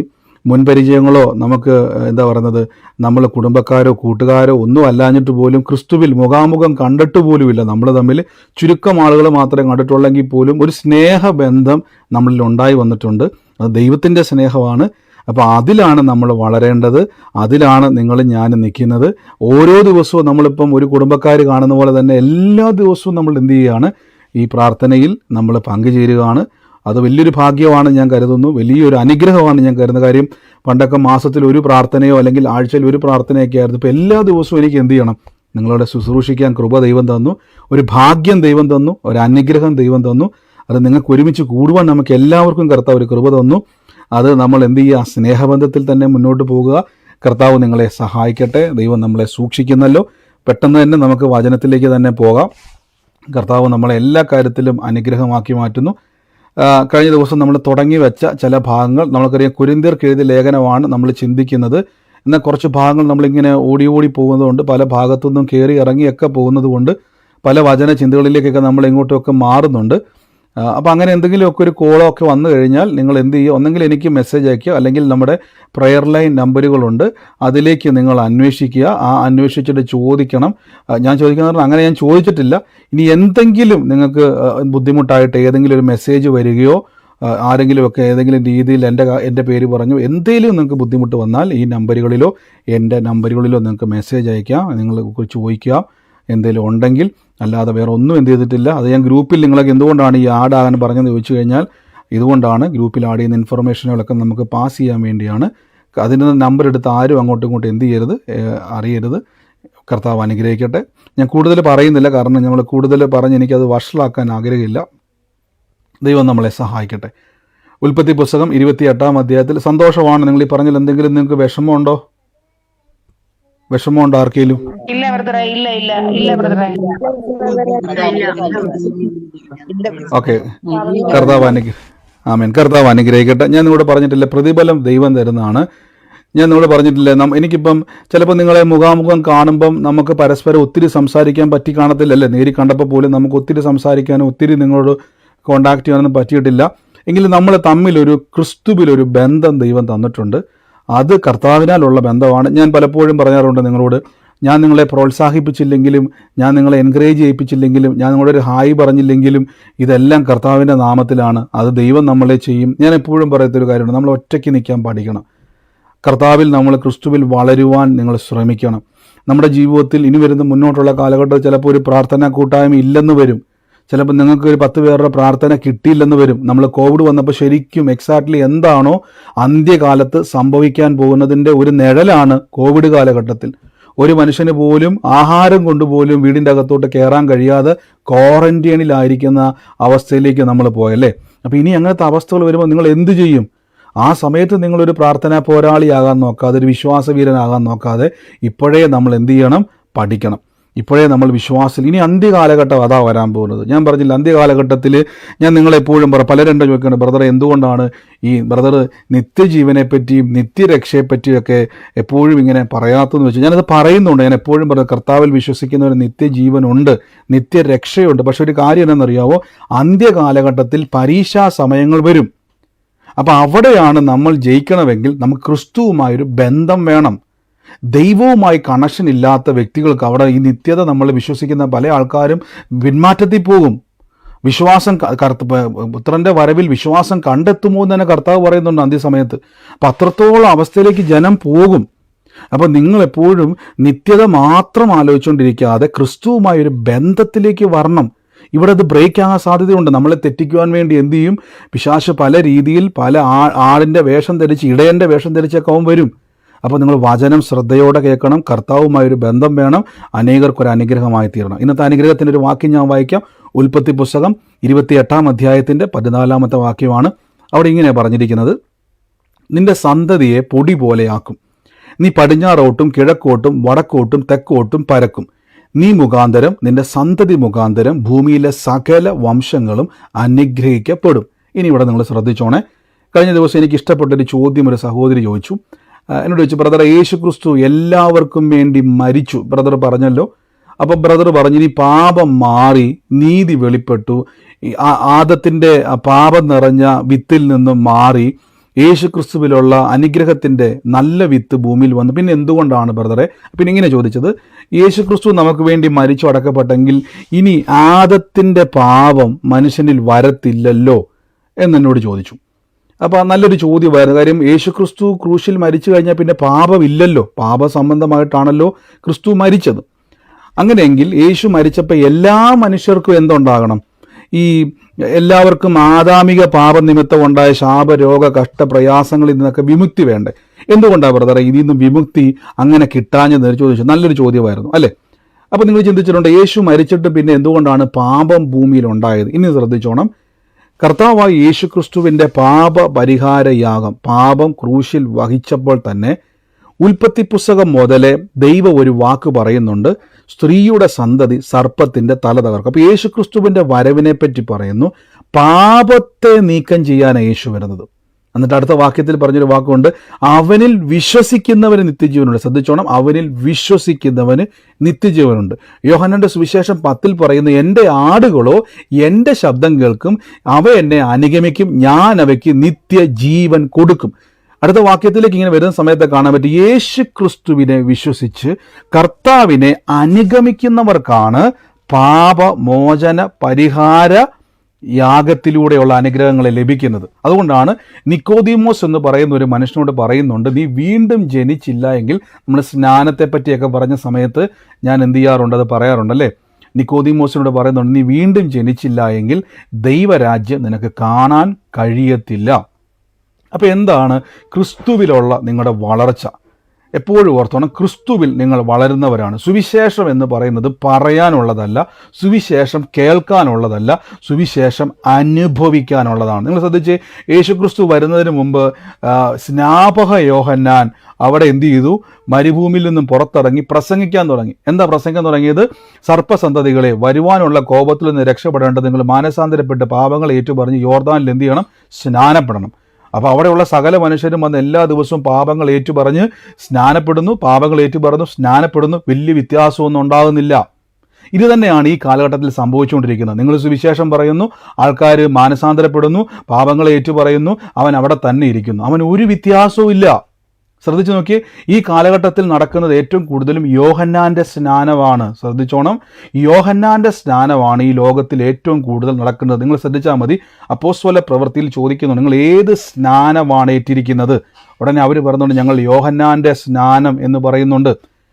പത്രോസ്ലീഹായുടെ അപ്പോസ്തല പ്രവൃത്തിയിൽ യേശു പറഞ്ഞു, യോഹന്നാൻ നിങ്ങളെ വെള്ളം കൊണ്ട് സ്നാനം കഴിപ്പിക്കുന്നു, ഞാനോ നിങ്ങൾക്ക് പരിശുദ്ധ ആത്മാവ് കൊണ്ട് സ്നാനം കഴിപ്പിക്കുന്നു. അപ്പോൾ യോഹന്നാന്റെ സ്നാനത്തിൻ്റെ പ്രത്യേകത, യോഹന്നാന്റെ സ്നാനമേറ്റ വ്യക്തിക്ക് ഒരു രൂപാന്തരവും വരത്തില്ല. യോഹന്നാന്റെ സ്നാനമേറ്റ വ്യക്തിക്ക് പ്രത്യേകിച്ച് ഒരു മാറ്റവും ഉണ്ടാകത്തില്ല. യോഹന്നാന്റെ സ്നാനത്തിൻ്റെ പ്രത്യേകത എന്ന് പറഞ്ഞു കഴിഞ്ഞാൽ, ഇവൻ പാപിയാണെന്നൊരു ബോധം വരും. അയ്യോ, ഞാൻ പാപിയാണ്. പാപങ്ങളൊക്കെ ഏറ്റുപറഞ്ഞുകൊണ്ട് സ്നാനപ്പെടും. അതാണ് യോർദാനിൽ നടന്ന സ്നാനം. നിങ്ങൾ നോക്കിയാൽ മതി, സ്നാപക യോഹന്നാൻ നടത്തിയ സ്നാനം മാനസാന്തരത്തെ പറ്റിയുള്ള സ്നാനമാണ്. അതിൻ്റെ ഗുണമെന്ന് പറഞ്ഞു കഴിഞ്ഞാൽ, ഒരു മനുഷ്യൻ വന്ന് പാപമല്ല ഏറ്റുപറഞ്ഞ് സ്നാനപ്പെട്ട് അവൻ യോർദാനിൽ മുങ്ങിപ്പൊങ്ങി സ്നാനപ്പെട്ട് യോഹന്നാനെ അനുഗമിച്ചു കഴിഞ്ഞാൽ അവന് രൂപാന്തരപ്പെടുന്നില്ല. അവനെക്കൊണ്ട് പ്രത്യേകിച്ച് ഗുണമൊന്നുമില്ല. എന്നാൽ യേശു ക്രിസ്തുവിലേക്ക് വരുമ്പോൾ എന്താ സംഭവിക്കുന്നത്? അതാണ് നമ്മളിന്ന് കേൾക്കാൻ വേണ്ടി പോകുന്നത്. അപ്പോൾ ഈ ലോകത്തിൽ ഇപ്പോൾ നടന്നുകൊണ്ടിരിക്കുന്ന ഏറ്റവും കൂടുതൽ സ്നാനം യോഹന്നാൻ്റെ സ്നാനമാണ്. അപ്പോൾ നിങ്ങൾ തെറ്റിദ്ധരിക്കില്ല, ബ്രദറെ, ഞങ്ങൾ യേശു ക്രിസ്തുവിൻ്റെ നാമത്തിലാണല്ലോ സ്നാനമേറ്റത്. അപ്പോൾ ഒരു ചോദ്യം വന്നില്ലേ? ഇനി ഈ രണ്ട് സ്നാനം തമ്മിലുള്ള വ്യത്യാസം ഞാൻ പറഞ്ഞു തരാം. അപ്പം നമ്മളുമായിട്ട് എന്താ ബന്ധം? അപ്പോൾ നിങ്ങൾ പറയാം, എൻ്റെ ബ്രദറെ, ഞാൻ ഈ പ്രശ്നത്തിന് നടുവിൽ കടഭാരവും ഞെരുക്കവും രോഗവും ഒക്കെ ആയിട്ട് ഇങ്ങോട്ട് വന്നത്, ഇതുമായിട്ട് എന്താ ബന്ധം? നിങ്ങളിത് കേട്ട് കഴിഞ്ഞാൽ നിങ്ങളുടെ പ്രശ്നങ്ങളും കൂടെ ഇതിൻ്റെ അകത്ത് പരിഹരിക്കപ്പെടുവാണ്. ഇനി നിങ്ങൾ നോക്കിക്കേ, ഉൽപ്പത്തി പുസ്തകത്തിൽ യാക്കോബിനോട് പറയുന്ന വാക്കാണത്, നിന്റെ സന്തതി ഭൂമിയിലെ പൊടി പോലെയാകും. ഇവിടെ നിങ്ങൾ നോക്കിയേ, നിന്റെ സന്തതി ഭൂമിയിലെ പൊടി പോലെയാകും, നീ പടിഞ്ഞാറോട്ടും തെക്കോട്ടും പരക്കും, നീ മുഖാന്തരം നിന്റെ സന്തതി മുഖാന്തരം ഭൂമിയിലെ സകല വംശങ്ങളും അനുഗ്രഹിക്കപ്പെടും. ശ്രദ്ധിച്ചോണം, നിന്റെ സന്തതി ഭൂമിയിലെ പൊടി പോലെയാകും, നിന്റെ സന്തതി മുഖാന്തരം ഭൂമിയിലെ സകല വംശങ്ങളും അനുഗ്രഹിക്കപ്പെടും. ഞാൻ കഴിഞ്ഞ ദിവസം പറഞ്ഞല്ലോ, ഇന്ന് കോട്ടയത്തും കൊല്ലത്തും എറണാകുളത്തും അമേരിക്കയിലും ലണ്ടനിലും ദുബായിലും പാലക്കാടും ഒക്കെ ഇരിക്കുന്ന നിങ്ങളും ഞാനും വരെ അനുഗ്രഹിക്കപ്പെടും എന്നുള്ള ആദ്യത്തെ പ്രവചന ആലോചനകളിൽ ഒരു ആലോചനയാണ് ഈ കേട്ടിട്ടുള്ളത്. ഇത് ആരെ കേട്ടെന്നറിയാവോ? യാക്കോബ് കേൾക്കുകയാണ്, നിന്റെ സന്തതി മുഖാന്തരം ഭൂലോകത്തിലെ സകല വംശങ്ങളും അനുഗ്രഹിക്കപ്പെടും. ഒന്ന് ഓർത്തോണം, നിങ്ങളുടെ ദൈവത്തിൻ്റെ വാഗ്ദത്തം എന്ന് പറഞ്ഞാൽ നിങ്ങൾ അനുഗ്രഹമാകുക എന്നുള്ളതല്ല, നിങ്ങളിലൂടെ അനേകർ അനുഗ്രഹിക്കപ്പെടുക. ശ്രദ്ധിച്ചോണം, ഇവിടെ സന്തതി എന്ന് കൊടുത്തിരിക്കുന്നത് യേശു ക്രിസ്തുവിനെ പറ്റി. കാര്യം ലോകത്തിൽ ഇസ്രായേലിൽ നിന്ന് പുറപ്പെട്ട ഒരു വ്യക്തിയും ലോകത്തിൽ ആർക്കും അനുഗ്രഹമായിട്ടില്ല. അബ്രഹാമിൻ്റെ പേരിൽ ഒരു ഭൂതവും പോയിട്ടില്ല, മോശയുടെ പേരിൽ ഒരു ഭൂതവും പോയിട്ടില്ല, യാക്കോബിൻ്റെ പേര് പറഞ്ഞിട്ട് ഒരു പിശാചും പോയിട്ടില്ല, ഇനി ഇസഹാക്കിൻ്റെ പേര് പറഞ്ഞിട്ട് ഒരു രോഗിയും സൗഖ്യമായിട്ടില്ല. പക്ഷേ ഭൂലോകത്തിൽ സകല ജാതികൾക്കും അനുഗ്രഹമായ ഒറ്റ പേരാണ്. ആ പേരെന്നാന്ന് ആർക്കെങ്കിലും അറിയാവോ? അറിയാമെങ്കിൽ ഉറക്കെ പേരെന്ന് പറഞ്ഞ്. ആമേൻ, ആമേൻ. അപ്പൊ സകല വംശങ്ങളെയും അനുഗ്രഹമാക്കുന്ന ലോകത്തിൽ ഒരേ ഒരു നാമം, അത് യേശുവിൻ്റെ നാമമാണ്. എന്നാൽ ഈ നാമത്തെ പറ്റിയുള്ള കേൾവി ആദ്യം കേട്ട ഒരാളിൽ ഒരു വ്യക്തിയാണ് യാക്കോബ്. അബ്രഹാം മുമ്പേ കേട്ടിട്ടുണ്ട്, ഇസാഖ് കേട്ടിട്ടുണ്ട്, ഇവിടെ വീണ്ടും യാക്കോബ് കേൾക്കുകയാണ്, നിന്റെ സന്തതി മുഖാന്തരം സകല വംശങ്ങളും അനുഗ്രഹിക്കപ്പെടും. എൻ്റെ അർത്ഥം, യേശു ഉള്ളവൻ ഒന്ന് അനുഗ്രഹമാണ്, യേശു ഉള്ളവൻ അനേകർക്കൊരു അനുഗ്രഹമാണ്. ശ്രദ്ധിച്ചോണം, യേശു ഉള്ളവൻ ഒരു അനുഗ്രഹമായതുപോലെ തന്നെ യേശുവിലുള്ളവനും ഒരു അനുഗ്രഹമാണ്. ഞാൻ എപ്പോഴും പറയും, നിങ്ങൾ യേശുവിനെ അറിഞ്ഞിട്ടുണ്ടോ? നിങ്ങൾ കാല് കുത്തുന്ന ഭവനം ഒരു അനുഗ്രഹമാണ്. നിങ്ങൾ യേശുവിനെ അറിഞ്ഞിട്ടുണ്ടോ? നിങ്ങളുടെ കൂട്ടുകാർ നിങ്ങളെപ്പറ്റി പറയും, ഓ, ഈ പ്രാർത്ഥനക്കാരൻ എന്തൊരു ശല്യമാ എന്ന് പറയത്തില്ല. നിങ്ങൾ മുഖാന്തരം അനേകർക്ക് അനുഗ്രഹമായി തീരും. ആമേൻ, ഹല്ലേലൂയ. അപ്പം നിങ്ങളുടെ സന്തതി മുഖാന്തരം, അപ്പം യേശു ക്രിസ്തുവിൽ ഒരു വ്യക്തി വരുമ്പോൾ, അപ്പോൾ ആ ചോദ്യത്തിലേക്ക് ഞാനൊന്ന് വരാം. ആ സഹോദരി ചോദിച്ചു, ബ്രദറെ, അപ്പം അങ്ങനെയാണെങ്കിൽ യേശു ക്രിസ്തുവിൽ ഞാൻ ഇരിക്കുന്ന സമയത്ത്, അല്ല യേശു ക്രിസ്തു ഭൂമിയിൽ മരിച്ചുവെങ്കിൽ, അങ്ങനെയെങ്കിൽ എല്ലാവർക്കും എന്തുകൊണ്ടാണ് ഈ പാപമോചനം വരാത്തത്? ഇനി ഇവിടെ നിങ്ങൾ നോക്കിയേ, 2 കൊരിന്ത്യർക്ക് എഴുതിയ ലേഖനം അതിലെ 5-ാം അധ്യായത്തിലേക്ക് എന്ന് വരാം. ആ 5-ാം അധ്യായത്തിൻ്റെ 15 മുതൽ ഞാൻ വായിക്കുകയാണ്. ജീവിക്കുന്നവർ ഇനി തങ്ങൾക്കായിട്ടല്ല, തങ്ങൾക്ക് വേണ്ടി മരിച്ചു ഉയർത്തവനായി തന്നെ ജീവിക്കേണ്ടതിന് അവർ എല്ലാവർക്കും വേണ്ടി മരിച്ചു എന്ന് നിങ്ങൾ നിർണയിക്കേണ്ടിയിരിക്കുന്നു. ആകയാൽ ഞങ്ങൾ ഇന്നു മുതൽ ആരെയും ജഡപ്രകാരം അറിയുന്നില്ല. ക്രിസ്തുവിനെ ജഡപ്രകാരം അറിഞ്ഞുവെങ്കിൽ ഇനിമേൽ അറിയുന്നില്ല. ഒരുത്തൻ ക്രിസ്തുവിലായാൽ അവൻ പുതിയ സൃഷ്ടിയാകുന്നു, പഴയത് കഴിഞ്ഞുപോയി, ഇതാ സകലതും പുതുതായി തീർന്നിരിക്കുന്നു. ഇതിനൊക്കെയും ദൈവം തന്നെ കാരണഭൂതൻ. അവൻ നമ്മെ ക്രിസ്തു മൂലം നിരപ്പിച്ചു, നിരപ്പിൻ്റെ ശുശ്രൂഷ നമുക്ക് തന്നുമിരിക്കുന്നു. ദൈവം ലോകത്തിൽ ലംഘനങ്ങളെ കണക്കിടാതെ ലോകത്തെ ക്രിസ്തുവിൽ നമ്മോട് നിരപ്പിച്ചു പോകുന്നു. ഈ നിരപ്പിൻ്റെ വചനം നിങ്ങളുടെ പക്കൽ ഭാരമേൽപ്പിച്ചിരിക്കുന്നു. അകൽ ക്രിസ്തുവിന് വേണ്ടി നിങ്ങൾ സ്ഥാനാധിപതികളായിരിക്കുന്നു. ശ്രദ്ധിച്ചു, ഈ വാക്കൊക്കെ വളരെ അർത്ഥമുള്ള വാക്കാണ്. ക്രിസ്തുവിന് വേണ്ടി സ്ഥാനാധിപതികളാക്കി ദൈവം നിങ്ങളെ ആക്കി വെച്ചിരിക്കുന്നു.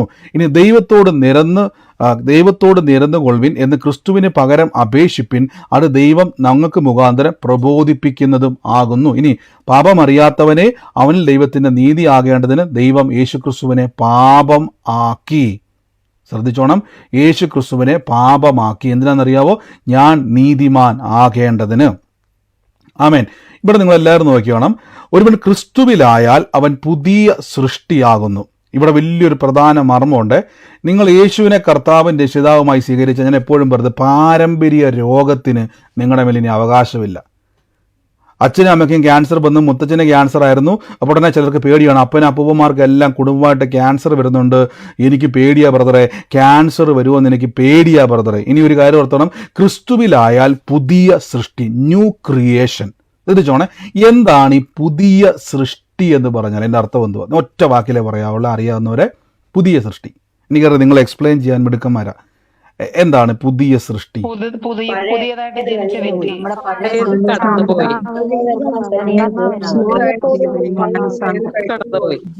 ആ, ഇനി നിങ്ങൾ നോക്കാം, ഞാൻ ഒന്നുകൂടെ പറഞ്ഞു തരാം. നമ്മളിപ്പോൾ ഒരു സാക്ഷ്യം തുടക്കത്തിൽ കേട്ടായിരുന്നു. ഒരു സഹോദരി ആ ഒരു വീട്ടുപേര് വെളിപ്പെട്ട സമയത്ത് ആ സഹോദരി പറഞ്ഞൊരു സാക്ഷ്യം ഉണ്ടായിരുന്നു. നമ്മളതൊന്നും കൂടെ ഞാൻ ആ സാക്ഷ്യം ഒന്ന് കേൾപ്പിക്കാവേ, എന്നിട്ട് നമുക്ക് ആ സാക്ഷ്യത്തിൽ നിന്ന് വരാം.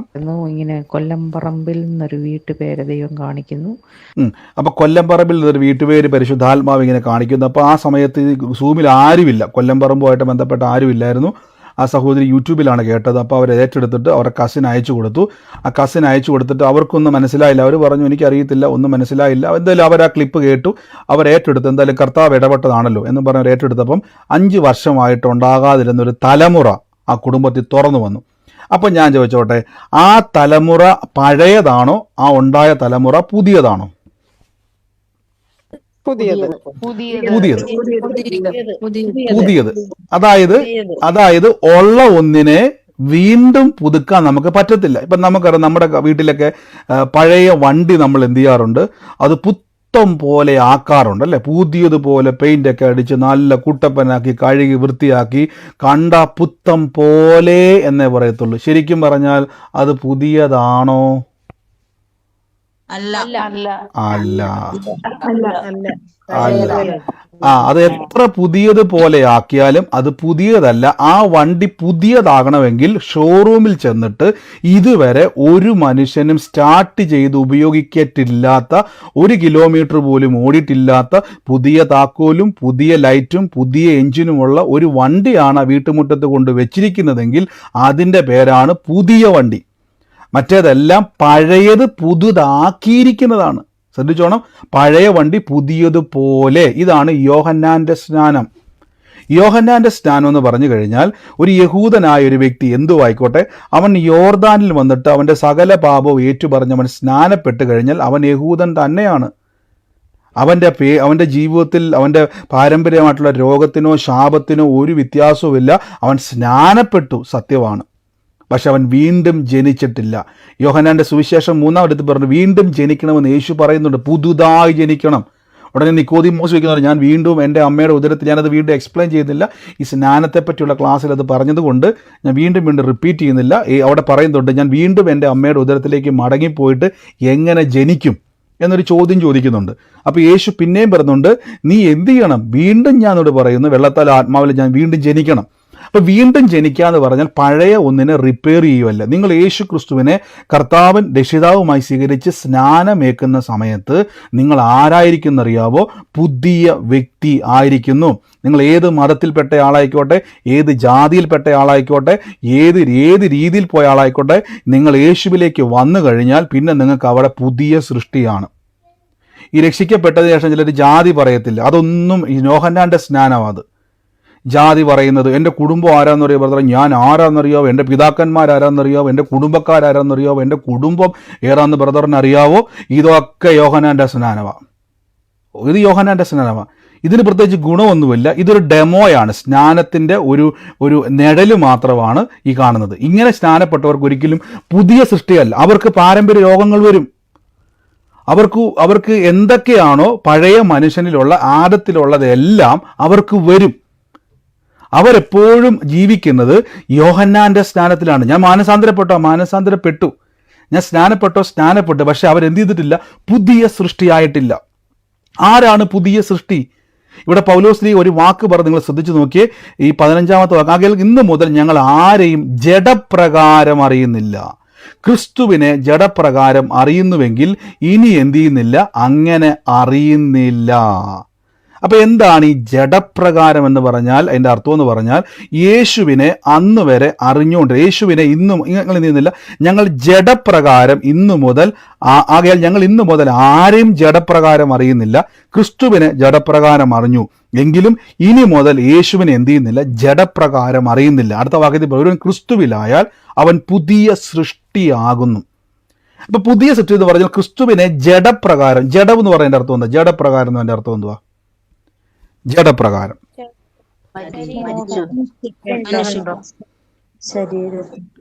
അതായത് യേശുക്രിസ്തുവിന് ഒരു അഡ്രസ്സ് അവിടെയുണ്ട്. യേശുക്രിസ്തുവിന് ഒരു അഡ്രസ്സ് അവിടെയുണ്ട്. ആ കാലഘട്ടം നമുക്കറിയാം, കർത്താവ് ജനിച്ചത് അവിടെ തന്നെ പറഞ്ഞിട്ടുണ്ട്, യോസെഫിന്റെ മറിയയുടെ മകനായിട്ട് ജനിച്ചു, നസറത്തിൽ വളർന്നു എന്നൊരു അഡ്രസ്സ് ഉണ്ട്.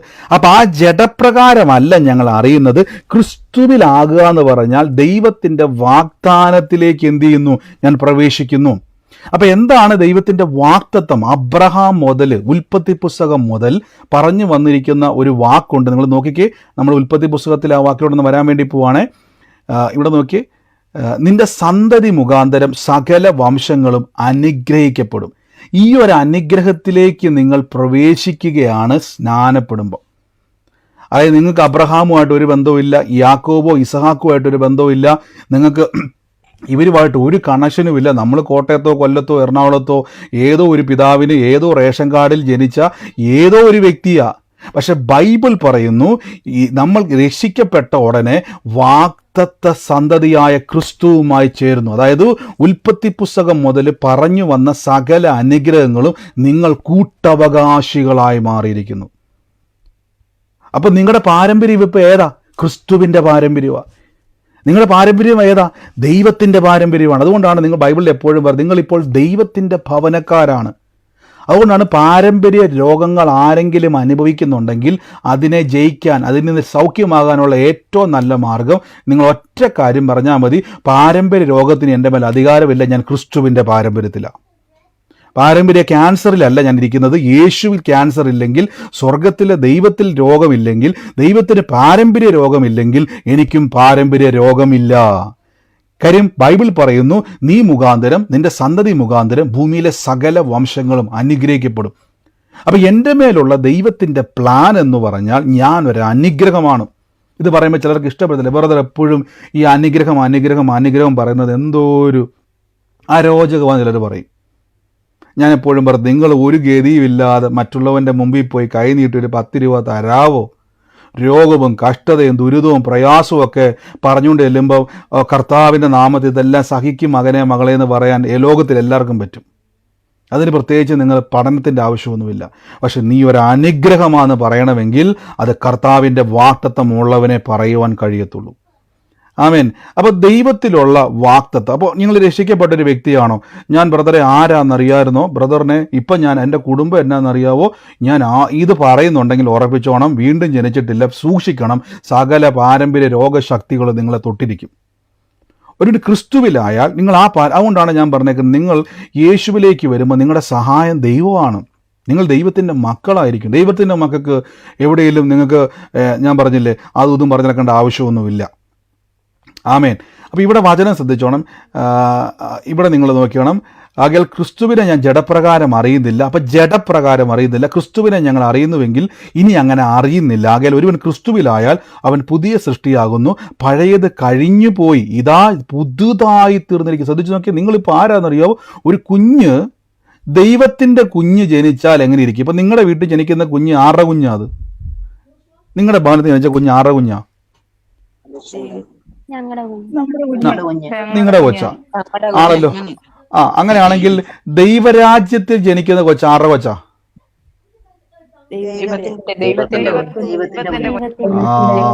അപ്പൊ നിങ്ങൾ ആരുടെ കൊച്ചാ?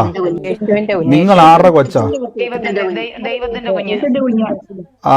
പറയാനൊരു മടിയൊന്നും വേണ്ട. ദൈവത്തിന്റെ കുഞ്ഞാണെങ്കിൽ നിങ്ങൾ ദൈവത്തെ അപ്പാന്ന് വിളിക്കുന്നുണ്ടെങ്കിൽ നിങ്ങൾ ദൈവത്തോട് പറയണം, അപ്പ ഞാൻ ഇന്ന പ്രശ്നത്തിലായിരിക്കുന്നപ്പ, ഇവിടെ നിങ്ങൾ അപ്പനോട് പറയണം. ഇത് പറഞ്ഞ് നമ്മളെ ആരും പഠിപ്പിക്കാത്തതുകൊണ്ട് തന്നെ കുഴപ്പമെന്ന് വെച്ച് കഴിഞ്ഞാൽ നമ്മളിപ്പം നമ്മുടെ ലോകത്തിലെ അപ്പൻ്റെ സ്വഭാവം കാണിച്ചുകൊണ്ടിരിക്കുക.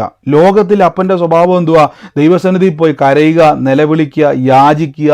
ഇതാണ് ലോകത്തിലെ അപ്പൻ്റെ മക്കൾ ചെയ്തുകൊണ്ടിരിക്കുന്നത്, അല്ലേ? ലോകത്തിലെ അപ്പൻ്റെ മക്കൾ എന്ത് ചെയ്യുക? ദൈവസന്നിധിയിൽ പോയിട്ട് കരയുകയും നിലവിളിക്കുകയും കണ്ണുനീർ വാർക്കുകയും യാചിക്കുകയും അപേക്ഷിക്കുകയും അഭയാചന കഴിക്കുമ്പോൾ ദൈവത്തിൻ്റെ മക്കൾ എന്ത് ചെയ്യുകയെന്നറിയാവോ? ദൈവത്തിൻ്റെ മക്കൾ അവകാശങ്ങളെ അനുഭവിക്കുകയാണ്. അതുകൊണ്ടാണ് ഒരുവൻ രക്ഷിക്കപ്പെടുമ്പോൾ, ഒരുവൻ സ്നാനപ്പെടുമ്പോൾ, ഒരുവൻ യേശുവിലേക്ക് വരുമ്പോൾ അവൻ പുതിയ സൃഷ്ടിയാണ്. ഈ യോഹന്നാൻ്റെ സ്നാനത്തിൻ്റെ പ്രത്യേകത എന്ന് പറഞ്ഞാൽ യോഹന്നാൻ ഒറ്റ അറിവേ കിട്ടിയിട്ടുള്ളൂ. മാനസാന്തരപ്പെട്ട് പാപങ്ങളെ ഏറ്റുപറഞ്ഞാൽ ദൈവരാജ്യം സമീപിച്ചിരിക്കുന്നു. ഇതാണ് പല ആൾക്കാരും നിത്യജീവൻ ഏറ്റവും കൂടുതൽ പ്രസംഗിക്കപ്പെടുന്നതിൻ്റെ കാരണം. അവർക്ക് അതിൻ്റെ അപ്പുറത്തേക്കൊരു ലോകമില്ല. ഈ ഭൂമിയിൽ എങ്ങനെ ജീവിക്കണമെന്നുള്ള കാര്യങ്ങളെപ്പറ്റി ശ്രദ്ധിക്കും. നിങ്ങൾ ഭൂമിയിൽ ഒരു അനുഗ്രഹമാണ്. നിങ്ങൾ ശ്രദ്ധിച്ചു നോക്കി, ഈ വചനം നിങ്ങൾ നോക്കി, ഈ വചനപ്രകാരം ശ്രദ്ധിച്ചു നോക്കി, ഭൂമിയിലെ സകല വംശങ്ങളും അനുഗ്രഹിക്കപ്പെടും. ശ്രദ്ധിച്ച്, ഈ ഭൂമിയിലെ സകല വംശങ്ങളും അനുഗ്രഹിക്കപ്പെടും. അപ്പോൾ അതിൻ്റെ അർത്ഥം എന്തോ? ഭൂമിയിലെ സകല വംശങ്ങളും അനുഗ്രഹിക്കപ്പെടണമെങ്കിൽ നിങ്ങൾ യേശുക്രിസ്തുവിനെ അറിയിച്ച് സുവിശേഷം പറയുക മാത്രമല്ല, നിങ്ങളൊരു അനുഗ്രഹമായി തീരുക. അപ്പം എന്താണ് അനുഗ്രഹം എന്ന് പറഞ്ഞാൽ നിത്യജീവൻ മാത്രമല്ല അനുഗ്രഹം, നിത്യരക്ഷ മാത്രമല്ല അനുഗ്രഹം. അതുകൊണ്ടാണ് ഞാൻ പലപ്പോഴും അങ്ങനെയുള്ള ആളുകളോട് ഞാൻ കൂടുതലും സംസാരിക്കാൻ പറയാറുണ്ട്, നിങ്ങൾ ഈ പാപപരിഹാരം എന്ന് പറഞ്ഞാൽ, പാപം മോചിക്കപ്പെട്ടു എന്ന് പറഞ്ഞാൽ രോഗം സൗഖ്യമായെന്നതിൻ്റെ അർത്ഥം. പാപം മോചിപ്പിച്ചു എന്ന് പറഞ്ഞാൽ ശാപം മാറിയെന്നതിൻ്റെ അർത്ഥം. പാപം മോചിപ്പിച്ചു എന്ന് പറഞ്ഞാൽ നിങ്ങൾ ദരിദ്രം മാറിയെന്നതിൻ്റെ അർത്ഥം. പാപം മോചിപ്പിച്ചു എന്ന് പറഞ്ഞാൽ കഷ്ടത നീങ്ങിയെന്നതിൻ്റെ അർത്ഥം. പാപം മോചിപ്പിച്ചു എന്ന് പറഞ്ഞാൽ നിങ്ങളുടെ തലമുറകളിൽ നിന്നും ശാപത്തിൽ നിന്നും അനുഗ്രഹത്തിലേക്ക് വന്നു എന്ന അതിൻ്റെ അർത്ഥം. ഹല്ലേലൂയ. ഇത് പറഞ്ഞു പോകില്ലേ? പാപമാണല്ലോ ദൈവത്തിൽ നിങ്ങളെ അകറ്റിയത്, പാപമാണ് നിങ്ങളെ ശാപത്തിലാക്കിയത്, പാപമാണ് കഷ്ടതയിലേക്ക് കൊണ്ടുപോയത്, പാപമാണ് നിങ്ങളെ സകലവിധ തെന്മയിലേക്ക് കൊണ്ടുപോയെങ്കിൽ പാപമോചനം വന്നാൽ ഇതെല്ലാം റീപ്ലേസ് ചെയ്യേണ്ടി വരും. അപ്പോൾ ക്രിസ്തുവിലായ വ്യക്തി എന്ത് ചെയ്യണം? പുതിയ സൃഷ്ടിയാണ്. ഇനി പുതിയ സൃഷ്ടി, നിങ്ങളുടെ വീട്ടിൽ കുഞ്ഞ് ജനിച്ചാൽ ആദ്യം കുഞ്ഞിന് കൊടുക്കുന്നത് എന്തുവാ? പറ, നിങ്ങൾ ആദ്യം കുഞ്ഞിന് എന്നാ കൊടുക്കുന്നത്?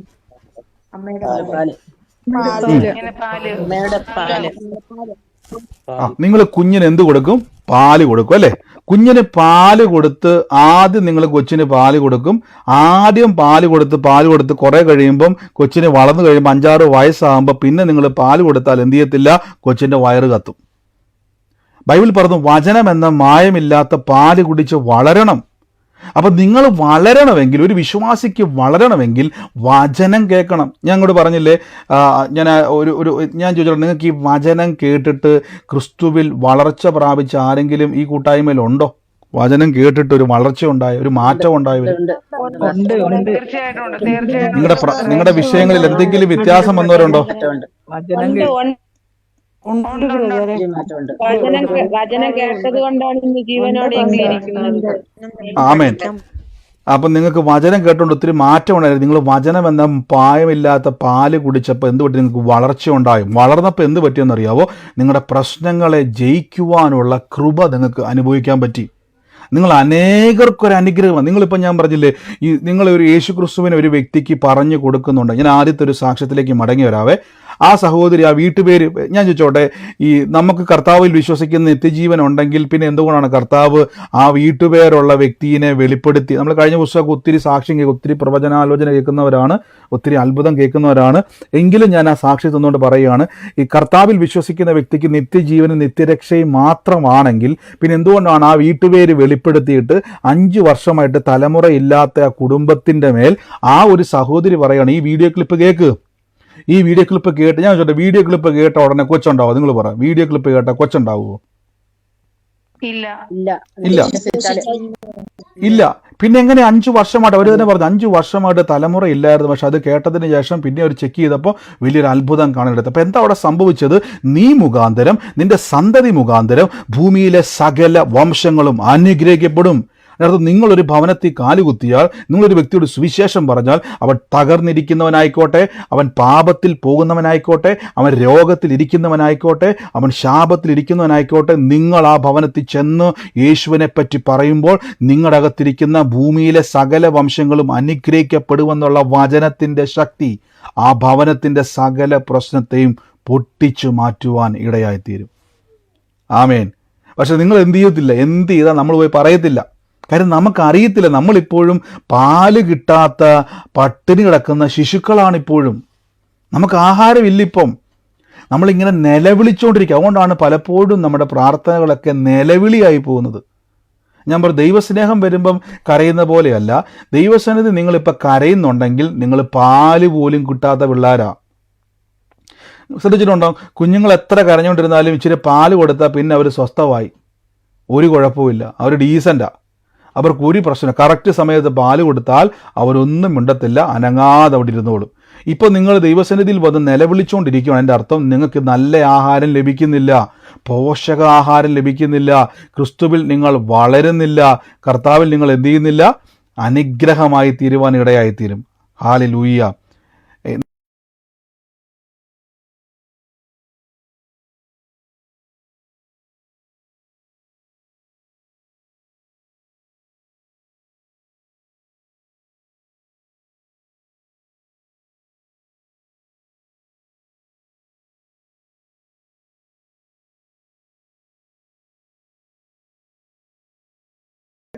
അപ്പോൾ വചനം കേൾക്കുന്ന ഒരു വ്യക്തി എന്ത് ചെയ്യണം? ക്രിസ്തുവിൽ വളരണം. വചനം എന്ന മായമില്ലാത്ത പാല് കുടിച്ച് നിങ്ങൾ വളരണം. ഇത് നിങ്ങൾ വളരുന്നില്ല. അതുകൊണ്ടാണ് ഇപ്പോഴും നിങ്ങൾ എന്ത് ചെയ്യുന്നത്? പുതിയ സൃഷ്ടിയായിട്ടും നമ്മൾ പഴയ പാരമ്പര്യം പറഞ്ഞുകൊണ്ടിരിക്കുക. അവിടെ നിൽക്കുക നിങ്ങൾ. പക്ഷെ പുതിയ സൃഷ്ടിയുടെ, ഞാൻ ചോദിച്ചോട്ടെ, ദൈവത്തിൻ്റെ ഭവനത്തിൽ ജീവിക്കുന്ന വ്യക്തി എന്നൊക്കെ പറഞ്ഞാൽ, നമ്മൾ ഇന്ത്യയിൽ കഴിഞ്ഞ ദിവസം വലിയൊരു പണക്കാരനായ ഒരു മനുഷ്യൻ്റെ മകൻ്റെ വിവാഹം കണ്ടപ്പം സോഷ്യൽ മീഡിയയിൽ എൻ്റെ പല സുഹൃത്തുക്കളും കമൻറ്റിട്ടൊക്കെ അഹങ്കാരി, കാശിൻ്റെ ആ ഒരു ഹുങ്ക് കാണിക്കുന്നു. ഭയങ്കര കമൻറ്റുകളുമായിട്ട് എൻ്റെ പല സുഹൃത്തുക്കളും ഇടുന്നത് ഞാൻ കണ്ടു. ഞാൻ ചിന്തിച്ചത്, ഇപ്പം എനിക്ക് വ്യക്തിപരമായിട്ട് പറഞ്ഞു, എന്നോട് പറഞ്ഞു എന്തൊരു അഹങ്കാരം കാണിക്കുന്നത്. അപ്പം ഞാൻ പറഞ്ഞു, എന്ത് അഹങ്കാരമാണ്? ആ പയ്യൻ അത്രയും ധനാട്ടിനായ ഒരു അപ്പൻ്റെ മകനായി ജനിച്ചതാണ്. അവൻ എന്ത് ചെയ്യാൻ പറ്റും? നമുക്ക് കൊല്ലം മിണ്ടാൻ പറ്റുമോ? അത്രയും വലിയ ധനാട്ടിനായ ഒരു പിതാവിൻ്റെ ഭവനത്തിൽ ജനിച്ചവൻ പിന്നെ എന്ത് ചെയ്യും? നമ്മളെപ്പോലെ വന്നുകൊണ്ട് ഹോട്ടലിൽ കയറുന്നുണ്ട് ഊണ് കഴിക്കാൻ പറ്റുമോ? നമ്മളെപ്പോലെ സാധാരണക്കാരനെ പോലെ പലചരക്കടയിൽ പോയിട്ട് അവനിപ്പോൾ വന്നുകൊണ്ട് എൻ്റെ കല്യാണമാണ്, 1 കിലോ പഞ്ചസാരയും 2 കിലോ മാങ്ങയും മേടിച്ചുകൊണ്ട് പോകാൻ പറ്റുമോ? അവൻ ജനിച്ച കുടുംബത്തിലെയാണ് അവൻ കാണിക്കുന്നത്. അവൻ 5000 കോടിയോ 10000 കോടിയോ ആസ്തി ഉള്ളത് കൊണ്ട് അവൻ്റെ ആഡംബരം അങ്ങനെയാണ്. അവൻ എന്ത് ചെയ്യാൻ പറ്റും? ഞാൻ ചോദിച്ചോട്ടെ, നിങ്ങൾ ദൈവത്തിൻ്റെ ഭവനത്തിൽ ജനിച്ചു വീണ ശിശുക്കളാണെങ്കിൽ ആ അപ്പൻ്റെ സ്വഭാവത്തിലും അപ്പൻ്റെ നന്മയിലും അപ്പൻ്റെ അനുഗ്രഹത്തിലും നിങ്ങൾ വളരുന്നവരാകണം. പക്ഷെ എന്താ പറ്റിപ്പോയെന്നറിയാവോ? നമുക്കിപ്പം അപ്പൻ്റെ ഭവനത്തിൽ ജനിച്ചോന്ന് ചോദിച്ചാൽ അറിയത്തുമില്ല. നമ്മളിപ്പോൾ പലപ്പോഴും യോഹന്നാൻ്റെ സ്നാനത്തിൽ ജനിച്ചതുകൊണ്ട് നമ്മളിപ്പോൾ അപ്പൻ്റെ ഭവനത്തിലുമല്ല യോഹന്നാൻ്റെ ഭവനത്തിലുമല്ല, രണ്ടിൻ്റെ ഇടയ്ക്കാണ് നമ്മൾ നിൽക്കുന്നത്. യേശുവിനെ കർത്താവ് രക്ഷിതാവുമായി സ്വീകരിച്ചു കഴിഞ്ഞാൽ പുതിയ സൃഷ്ടി, ഹല്ലേലൂയ, പുതിയ സൃഷ്ടി ആകണം, പുതിയ സൃഷ്ടിയാകണം. അപ്പോൾ ഇവിടെ പറഞ്ഞിരിക്കുകയാണ്, പുതിയ സൃഷ്ടിയാകുന്നു, അതിനൊക്കെയും ദൈവം കാരണഭൂതൻ. അപ്പം ഇതിനകത്ത് കാരണമാരാ? ദൈവമാണ്. അവൻ നമ്മെ ക്രിസ്തു മൂലം നിരപ്പിച്ചു. ഇനി ഈ വചനം ഞാൻ പെട്ടെന്ന് ഇപ്പം പ്രാർത്ഥിച്ച് അവസാനിപ്പിക്കണം, ബാക്കി നമുക്ക് കേൾക്കാൻ വേണ്ടി. നിരപ്പിൻ്റെ ശുശ്രൂഷ, ഇത് ഭയങ്കര വലിയ ശുശ്രൂഷ കേട്ടോ, നിരപ്പിൻ്റെ ശുശ്രൂഷ. എഫേസ്യ ലേഖനം നമ്മൾ അടുത്ത ദിവസം ഞാൻ വാക്കിയെടുക്കുന്നുണ്ട്, കൊലോസ്യ ലേഖനത്തിലേക്ക്. നിരപ്പിക്കുക. ഈ നിരപ്പെന്ന് പറഞ്ഞു കഴിഞ്ഞാൽ ഇത് എന്താണ് നിങ്ങൾക്ക് പെട്ടെന്ന് മനസ്സിലായി? നിരപ്പിപ്പിക്കുക എന്നതിൻ്റെ അർത്ഥം ഒന്ന്, നിരപ്പിക്കുക എന്നതിൻ്റെ അർത്ഥം എന്തുവാ?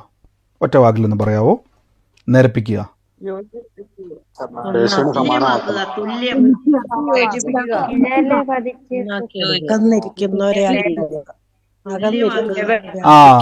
അനുരഞ്ജനം നടത്തുക, പരസ്പരം എന്ത് ചെയ്യുക? അനുരഞ്ജനം നടത്തുക. നല്ല വാക്കാണത്. അതായത് ഇത് 2 ശത്രുക്കളായിരിക്കുന്ന ആൾക്കാർ, അതായത് പരസ്പരം ചേരാതിരുന്ന, നേരത്തെ നല്ല സുഹൃത്തുക്കളായിരുന്നു, നേരത്തെ ബന്ധമുണ്ടായിരുന്നു. ഇങ്ങനെ ബന്ധമുണ്ടായിരുന്ന 2 പേര് തമ്മിൽ ശത്രുതയായി. റോമാലേഖനത്തിൽ പറഞ്ഞിരിക്കുന്നു, ശത്രുക്കളായിരുന്ന നിങ്ങളെ പുത്രൻ്റെ മരണത്താൽ ദൈവം നമ്മോട് നിരപ്പിച്ചപ്പോൾ ഞാൻ വരും ദിവസം നമ്മൾ അതാ കേൾക്കാൻ പോകണം, നിരപ്പിൻ്റെ അനുഗ്രഹങ്ങളെ കേൾക്കാൻ വേണ്ടി പോകുന്നത്. ശത്രുക്കളായിരുന്ന നിങ്ങളെ ക്രിസ്തു യേശുവിൽ നിരപ്പിച്ചു. അപ്പോൾ എന്താ നിരപ്പിച്ചെന്ന് പറഞ്ഞു കഴിഞ്ഞാൽ, ഇനി അങ്ങോട്ടുമില്ല ഇങ്ങോട്ടുമില്ല, 2 പേരും പറഞ്ഞ് കോംപ്രമൈസായി. ഇനി അങ്ങോട്ടുമില്ല ഇങ്ങോട്ടുമില്ല.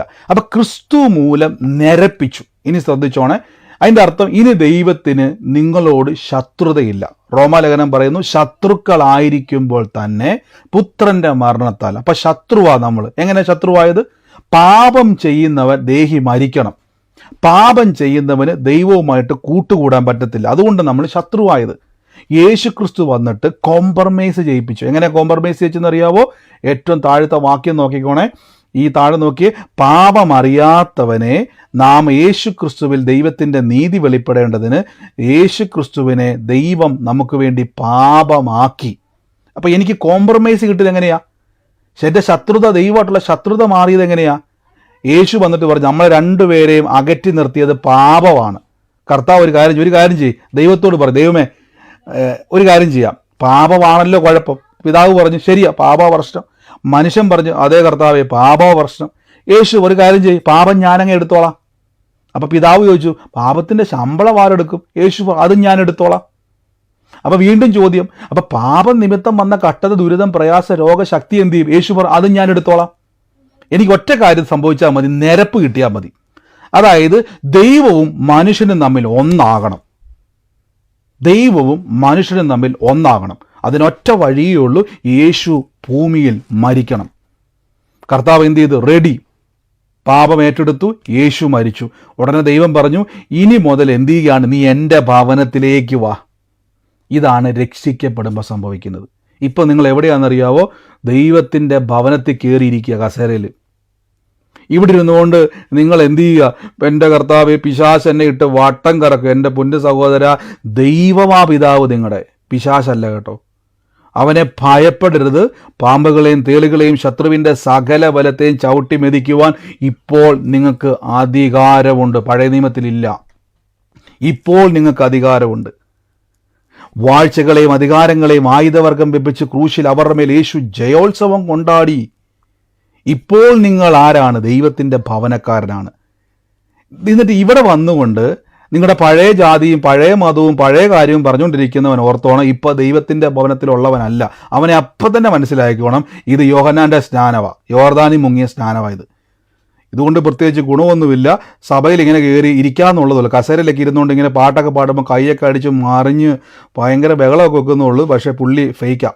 പുള്ളി ഫേക്ക് എന്ന് പറഞ്ഞു കഴിഞ്ഞാൽ പുള്ളി ഒറിജിനൽ വീട് ജനിച്ചവനല്ല, ഒറിജിനൽ ജനിച്ചവൻ. അതുകൊണ്ട് ഞാൻ നിങ്ങൾ ബ്രദറെ അങ്ങനെയൊക്കെ പറയില്ല ബ്രദറെ, കാര്യം അങ്ങനെ ഡ്യൂപ്ലിക്കേറ്റ് ഉണ്ട്.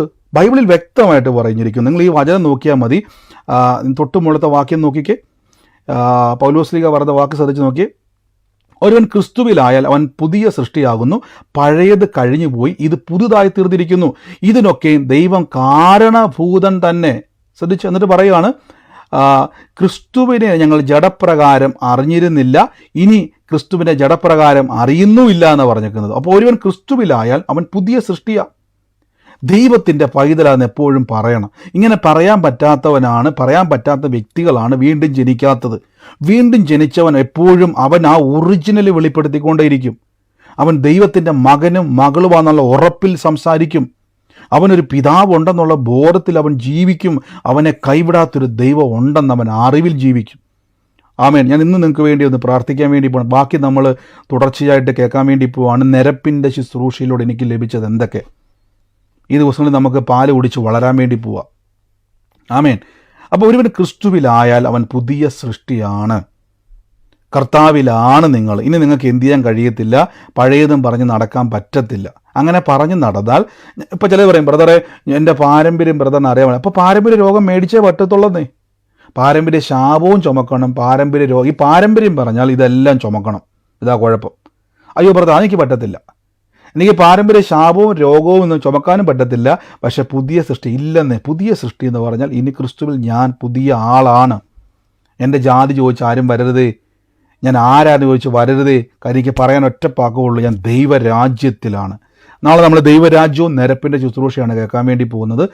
അത് നിങ്ങൾ കേൾക്കുമ്പം നിങ്ങൾക്ക് അറിയാൻ പറ്റും നിങ്ങൾ പുതിയ സൃഷ്ടിയാണോ, യോഹന്നാൻ്റെ സ്നാനമാണോ, ദൈവത്തിൻ്റെ സ്നാനമാണോ നിങ്ങൾക്ക് വന്നിരിക്കുന്നു എന്നുള്ളത് അറിയാൻ പറ്റും നാളെ.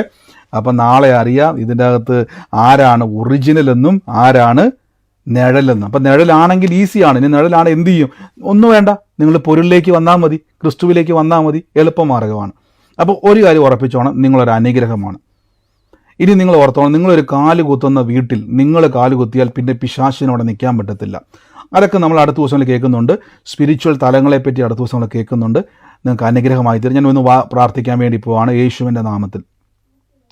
കർത്താവ്, ഇന്ന് എന്നോട് ദൈവാത്മ ഒരു വാക്ക് പറഞ്ഞു, ബാബുരാജ് എന്ന് പറയുന്ന ഒരു വ്യക്തിയുടെ ഭവനത്തിന് വേണ്ടി പ്രാർത്ഥിക്കാൻ കർത്താവ് എൻ്റെ ഉള്ളത്തിലേക്ക് വരികയാണ്. ബാബുരാജ് എന്ന് പറയുന്ന ഒരു വ്യക്തിയുടെ ഭവനത്തിലേക്ക് ഇന്ന് പ്രാർത്ഥിക്കാം. ഞാൻ ആ ബാബുരാജിൻ്റെ ഭവനത്തിൽ ഒരു മകളെ കർത്താവ് എന്നെ കാണിക്കുകയാണ് യേശുവിൻ്റെ നാമത്തിൽ. ആ വ്യക്തിയുമായിട്ട് ബന്ധപ്പെട്ടത് ആരാണ്, സൂമിലായിക്കോട്ടെ ലൈവിലായിക്കോട്ടെ, ഇന്ന് ആ വ്യക്തിയെയും ആ വ്യക്തിയുടെ മകളെയും കർത്താവ് സ്പർശിക്കുന്നതായിട്ടെന്ന് പറയുന്നു. യേശുവിൻ്റെ നാമത്തിൽ ഇന്ന് റിലീസ് ചെയ്യുന്നു. ആ കുടുംബത്തിൻ്റെ അകത്തെ സകല പ്രതിസന്ധികളും ഇന്ന് പരിഹാരം വരാൻ വേണ്ടി പോവാണ് യേശുവിൻ്റെ നാമത്തിൽ. അത് നിങ്ങൾ കമൻറ്റ് ചെയ്യാതെ ആരാന്ന് വെച്ച് കഴിഞ്ഞാൽ ഒന്ന് മ്യൂട്ട് മാറ്റി പറഞ്ഞപ്പോൾ ഒരാളെ കമൻറ്റ് ഞാൻ കണ്ടു. ഹലോ പറഞ്ഞേ. ഹലോ ഹലോ ബ്രദർ, ഞാനാണ് ബാബുരാജിന്റെ മകള് ഞാനാണ്. ബാബുരാജിന്റെ മകളല്ലേ? ആ അച്ഛൻ മകളാണ് ബാബുരാജിന്റെ ഞാനാണ്. മോൾ. ഓക്കെ, സ്വോത്രം. അതെ. സിസ്റ്റർ എന്നോട് വല്ലതും പറഞ്ഞിട്ടുണ്ടോ? അച്ഛന്റെ പേര് വല്ലതും പറഞ്ഞിട്ടുണ്ടോ? ഒന്നും പറഞ്ഞിട്ടില്ല. എന്റെ അച്ഛന് ഒരു 10-12 വർഷമായിട്ട് ഉറക്കമില്ലാത്ത വലിയ പ്രശ്നത്തിൽ കിടക്കുകയാണ് അച്ഛന്. ഓ സ്വോത്രം. ഇന്ന് കർത്താവ് അങ്ങനെ ഇന്ന് വിടുതല പ്രശ്നം. കേട്ടോ. ഇന്ന് ഇത് ഈ ആമേൻ സഹോദരിക്ക് ആമേൻ വേണ്ടിയാണ്, വേറെ ആരും ഏറ്റെടുക്കണ്ട. ഇന്ന് ഈ ദൈവങ്ങളുടെ ഉള്ളിൽ പറയുകയാണ്, ഈ സഹോദരിക്ക് വേണ്ടി തന്നെയാണ് ഈ ആലോചന.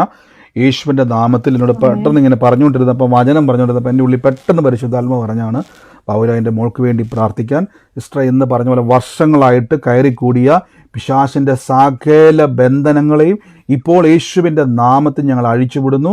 ഇപ്പോൾ യേശുവിൻ്റെ നാമത്തിൽ അതിനെ പുറത്താക്കുവാൻ ആമേൻ. കർത്താവിൽ ഞങ്ങൾക്ക് അധികാരമുണ്ട്. ഇന്ന് വിടുതല സിസ്റ്ററെ. എന്നെ കർത്താവ് എന്നെ കാണിക്കുന്ന ഒരു കാഴ്ച, നാളുകളായിട്ട് നിങ്ങൾ അനുഭവിച്ചുകൊണ്ടിരുന്ന ഒരു സ്വസ്ഥതയില്ലാത്ത ചില അവസ്ഥകളുണ്ട്. എന്നെ കർത്താവിനോട് പറയുന്നു, ഇന്ന് ആ വിഷയത്തിൻ്റെ മേൽ വിടുതലാണ്.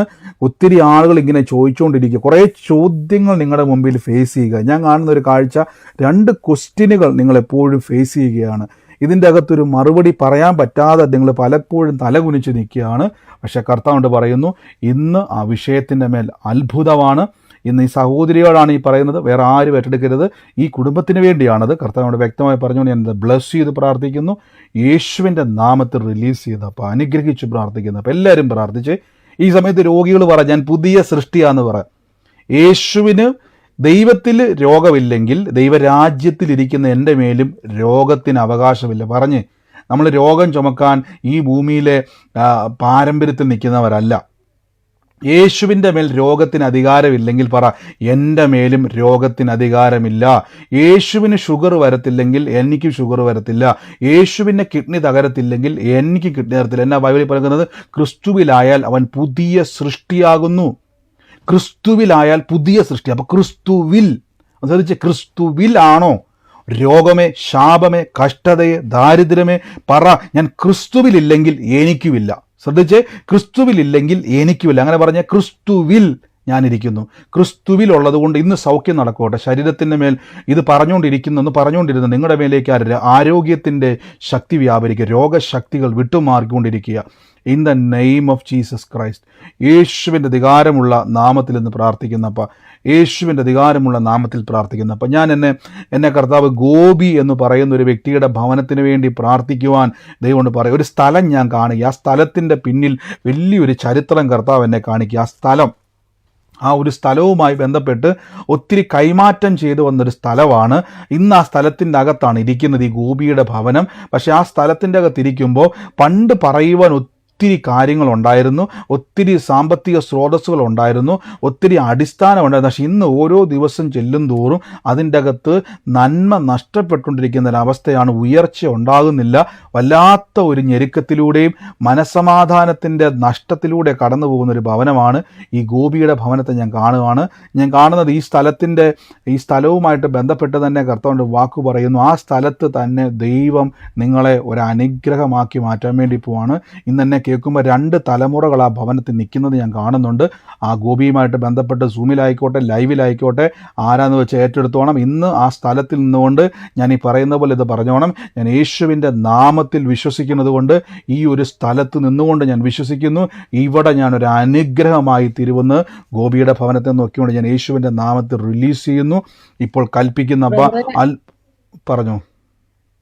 അത് റോബി എന്റെ മകനാ. അവൻ ഒരു സ്ഥലം കൈമാറ്റം ചെയ്ത് അല്ലല്ല, ഗോപി അല്ല, ഗോപീത പറഞ്ഞത്. ഗോപി എന്നാണ് പറഞ്ഞത്, റോബി അല്ല, ഗോപി, ജി ഗോപിയുടെ ഭവനം എന്ന് പറഞ്ഞത്. കർത്താവ് ഞങ്ങൾ പറയാൻ വേണ്ടിയാണ് മ്യൂട്ട് മാറ്റത്, അല്ലെങ്കിൽ മ്യൂട്ട് ചെയ്യണേ. എന്റെ അമ്മ ഇളയമ്മയുടെ മോനാണ് ഗോപി. ഇപ്പൊ മരിച്ചു. കുറെ വർഷങ്ങളായി കിടപ്പിലായിരുന്നു. അവന് 2 മക്കളുണ്ട്. ആ മക്കള് ഭയങ്കര തകർന്നൊരു കുടുംബാണ്. ഈ പറഞ്ഞ അടയാളങ്ങളെല്ലാം ഗോപിയുടെ ഭവനത്തിലുണ്ടോ? രണ്ട് തലമുറ ഞാൻ ഈ പറഞ്ഞ അടയാളത്തിലാണ്, ഈ കേട്ട അടയാളമൊക്കെ പോലെ തന്നെയാണ് ആ ഭവനത്തിന്റെ അവസ്ഥ. അവരെ സ്ഥലവും വീടും എല്ലാം പോയിട്ട് പള്ളിക്കാരൊരു സ്ഥലം കൊടുത്താലാണ് ഇപ്പൊ വീട് ആയി താമസിക്കുന്നത്. അവരോട് വേഗത്തിൽ പറയണം, യേശു ക്രിസ്തുവിൽ വിശ്വസിക്കുക. ഗോപിയുടെ ഭവനത്തിൻ്റെ മേൽ കർത്താവ് ആ നാശത്തിൽ നിന്നും അവരെ അനുഗ്രഹമാക്കി മാറ്റുമെന്ന് പറഞ്ഞോണം. യേശുവിൻ്റെ നാമത്തിൽ നിന്ന് റിലീസ് ചെയ്യുന്ന കർത്താവെ, അങ്ങയുടെ അത്ഭുത കരം ഇന്ന് അവിടെ വെളിപ്പെടുന്നല്ലോ. അത്ഭുത കരത്തെ കർത്താവ് ഇന്ന് ചെയ്യുന്നല്ലോ. യേശുവിൻ്റെ നാമത്തിൽ നിന്ന് എല്ലാവരും പ്രാർത്ഥിച്ച കർത്താവെ, in the name of Jesus. ഞാൻ അതുപോലെ തന്നെ കർത്താവ് എന്നെ ഈ ഗോപുരത്തിൻ്റെ ഷേപ്പുള്ള ഒരു ചെറിയ ഡെപ്പി, ഈ ഡെപ്പി എന്ന് പറഞ്ഞാൽ ചിലപ്പോൾ നമ്മൾ ഈ ഗോൾഡൊക്കെ മേടിക്കുന്ന സമയത്ത് ഈ മുകൾ വശം ഇങ്ങനെ കൂർത്തിരിക്കുന്ന ഒരു ചെപ്പ്, ഒരു അടപ്പുള്ള ഒരു സംഭവം നമുക്ക് കിട്ടുമല്ലോ. അങ്ങനത്തെ ഒരു ഡെപ്പി നമുക്ക് കിട്ടുമല്ലോ. ഇതിൻ്റെ റെഡ് കളറിലുള്ള ഒരു ഡെപ്പി, അതായത് മോളുവശം അതിൻ്റെ കൂർത്തിരിക്കുന്ന ഒരു ഡെപ്പി. ആ ഡെപ്പി ഒരു മുറിക്കകത്തിരിക്കുന്നത് ഞാൻ കാണുവാണ്. ആ ഡെപ്പി റെഡ് കളറിലെ ഈ ഡെപ്പി ഇരിക്കുന്ന ഒരു മുറിയിൽ ഒരു എന്താ പറയുക, ടേബിൾ പോലത്തെ ഒരു തട്ടിലാണ് അത് വെച്ചിരിക്കുന്നത്. എന്നാൽ അത് ഒരു വ്യക്തി അതിൻ്റെ അടുക്കിലേക്ക് വന്നാൽ നമ്മുടെ തോളിൻ്റെ വശത്ത് വരെ, തോളെന്ന് പറഞ്ഞാൽ നമ്മുടെ, അതായത് ഒത്തിരി താഴെയല്ല, എന്നാൽ കൈ എത്തി പിടിക്കാൻ പറ്റുന്ന രീതിയിൽ അതേ പൊക്കത്തിൽ വെച്ചിരിക്കുന്ന ഒരു സ്ഥലത്താണ് ഇത് ഞാൻ കാണുന്നത്. ആ ഒരു മുറിയാണ് കർത്താവ് എന്നെ കാണിക്കുന്നത്. ആ മുറിക്കകത്തിരിക്കുന്ന ഒരു വ്യക്തിയെ കർത്താവ് ഇന്ന് തൊടുന്നായിട്ടുണ്ട്. പരിശുദ്ധാത്മാവ് പറയുന്നു, അവിടെ ഒരു അടയാളമാണ്, ആ മുറിയുടെ അടയാളമാണ് കർത്താവ് എന്നെ കാണിച്ചു തന്നിരിക്കുന്നത്. ഇപ്പോൾ യേശുവിൻ്റെ നാമത്തിൽ, അതായത് കുനിഞ്ഞെടുക്കേണ്ട ആവശ്യമില്ല, തോളോട് ചേർന്ന് തന്നെ, അത്രയും വരത്തില്ല, അതായത് ഒരു കൈ കൊണ്ട് നീട്ടി പിടിക്കാൻ പറ്റുന്ന സ്ഥലത്താണ് ഇതിരിക്കുന്നത്. ആ ഒരു സ്ഥലത്തെ കർത്താവ് എന്നെ കാണിച്ചു തരികയാണ്. ആ ഒരു ഭവനത്തിലിരിക്കുന്ന വ്യക്തിയെ നോക്കിയിട്ട് കർത്താവിൻ്റെ ഒരു വാക്ക്, നിങ്ങൾ മൈക്ക് മ്യൂട്ട് ചെയ്തേ. ഈ പറയാനുള്ളവർക്ക് വേണ്ടി മാത്രമാണ് ഞാൻ ഈ മൈക്ക് അൺമ്യൂട്ട് ചെയ്തിരിക്കുന്നത്. ബാക്കി ആരും ഈ സമയത്ത് മ്യൂട്ട് മാറ്റണ്ട. വ്യക്തമായിട്ട് കേട്ടതിന് ശേഷം നിങ്ങൾ ഏറ്റെടുത്താൽ മതി. കർത്താവിനോട് പറയുന്നു, ആ ഭവനത്തിൻ്റെ മേൽ ദൈവത്തിൻ്റെ വലിയ പ്രവൃത്തിയെ കർത്താവ് ഇന്ന് ചെയ്യുകയാണ്. യേശുവിൻ്റെ നാമത്തിൽ ഒരു വാക്കൊരു ഭർത്താവ് പറയുകയാണ്, പലതും നഷ്ടപ്പെട്ടു പോയൊരു ഭവനമാണ്, പല സമയത്തും പലതും വിൽക്കേണ്ടി വന്നൊരു ഭവനമാണ്, പിന്നെയും പലതും വിൽക്കാൻ വേണ്ടി കിടക്കുന്നൊരു ഭവനമാണ്. പക്ഷെ ഇന്നു മുതൽ പ്രാർത്ഥിക്കണം. എല്ലാം വിറ്റ് തുലയ്ക്കാനല്ല ദൈവത്തിൻ്റെ പ്ലാൻ, എല്ലാം വിറ്റ് തകർക്കുക എന്നുള്ളതല്ല ദൈവത്തിൻ്റെ പ്ലാൻ. യേശുവിൻ്റെ നാമത്തിൽ ഈ ഒരു അടയാളം കർത്താവ് എന്നെ കാണിക്കുമ്പോൾ തന്നെ ആ ഒരു ഭവനത്തിൽ തമ്പുരാനോട് വാക്ക് പറയുകയാണ്. യേശുവിൻ്റെ നാമത്തിൽ ഈ ഡിസംബർ മാസത്തിൽ ജനിച്ച ഒരു വ്യക്തി ആ ഭവനത്തിലുണ്ട്. യേശുവിൻ്റെ നാമത്തിൽ ഞാനിന്ന് ബ്ലസ് ചെയ്ത് പ്രാർത്ഥിക്കുന്നു. In the name of Jesus, ആ കർത്താവ് ആ കുടുംബത്തിൻ്റെ മേൽ വലിയ പ്രവൃത്തിയെ പറഞ്ഞു. എന്റെ വീട്ടില ഡിസംബർ മാസത്തിൽ ജനിച്ചത് എന്റെ മോടെ 2 കുഞ്ഞുങ്ങളുണ്ട്. ഈ പറഞ്ഞ അടയാളങ്ങളെല്ലാം കേട്ടായിരുന്നോ? ഉണ്ട് ബ്രദറെ. ഈ സ്വർണത്തിന്റെ ചെപ്പിരിപ്പുണ്ട്, കൈ എത്തി തോളന്റെ അവിടെ നിന്ന് എടുക്കാൻ. സ്വോത്രം. എന്നോട് ഈ കാര്യം വല്ല സിസ്റ്റർ പറഞ്ഞിട്ടുണ്ടോ? ഈ വീട് വല്ലതും കാണിച്ചു തന്നിട്ടുണ്ടോ? ഇല്ല. ഏറ്റെടുത്തോ കേട്ടോ. കർത്താവ് ഇതെല്ലാം കാണുന്നുണ്ട്. ഞാൻ പറഞ്ഞില്ല, നമ്മൾ അനേകർക്കൊരു അനുഗ്രഹം, അല്ലാതെ കറങ്ങി നടക്കേണ്ടവരല്ല. യേശുവിനെ അറിഞ്ഞ വ്യക്തിയാണോ നിങ്ങൾ? അനേകർക്കൊരു അനുഗ്രഹമാണ്. സിസ്റ്റർ ഏറ്റെടുത്തു. കർത്താവ് ഇതെല്ലാം വെളിപ്പെടുത്തുക എന്നാണെന്നറിയാം. കുടുംബങ്ങളുടെ തകർച്ചകളെ യേശു മാറ്റുകയാണ്. ഈ പ്രവചന ആലോചന കേൾക്കുമ്പോൾ കുടുംബങ്ങളുടെ തകർച്ചകളെ കർത്താവ് തൊട്ടുകൊണ്ടിരിക്കുകയാണ്. എല്ലാവരും പ്രാർത്ഥിച്ച്, ഈ കൂട്ടായ്മയ്ക്കകത്ത് കയറ്റിയ ദൈവമാണ് നിങ്ങളെ.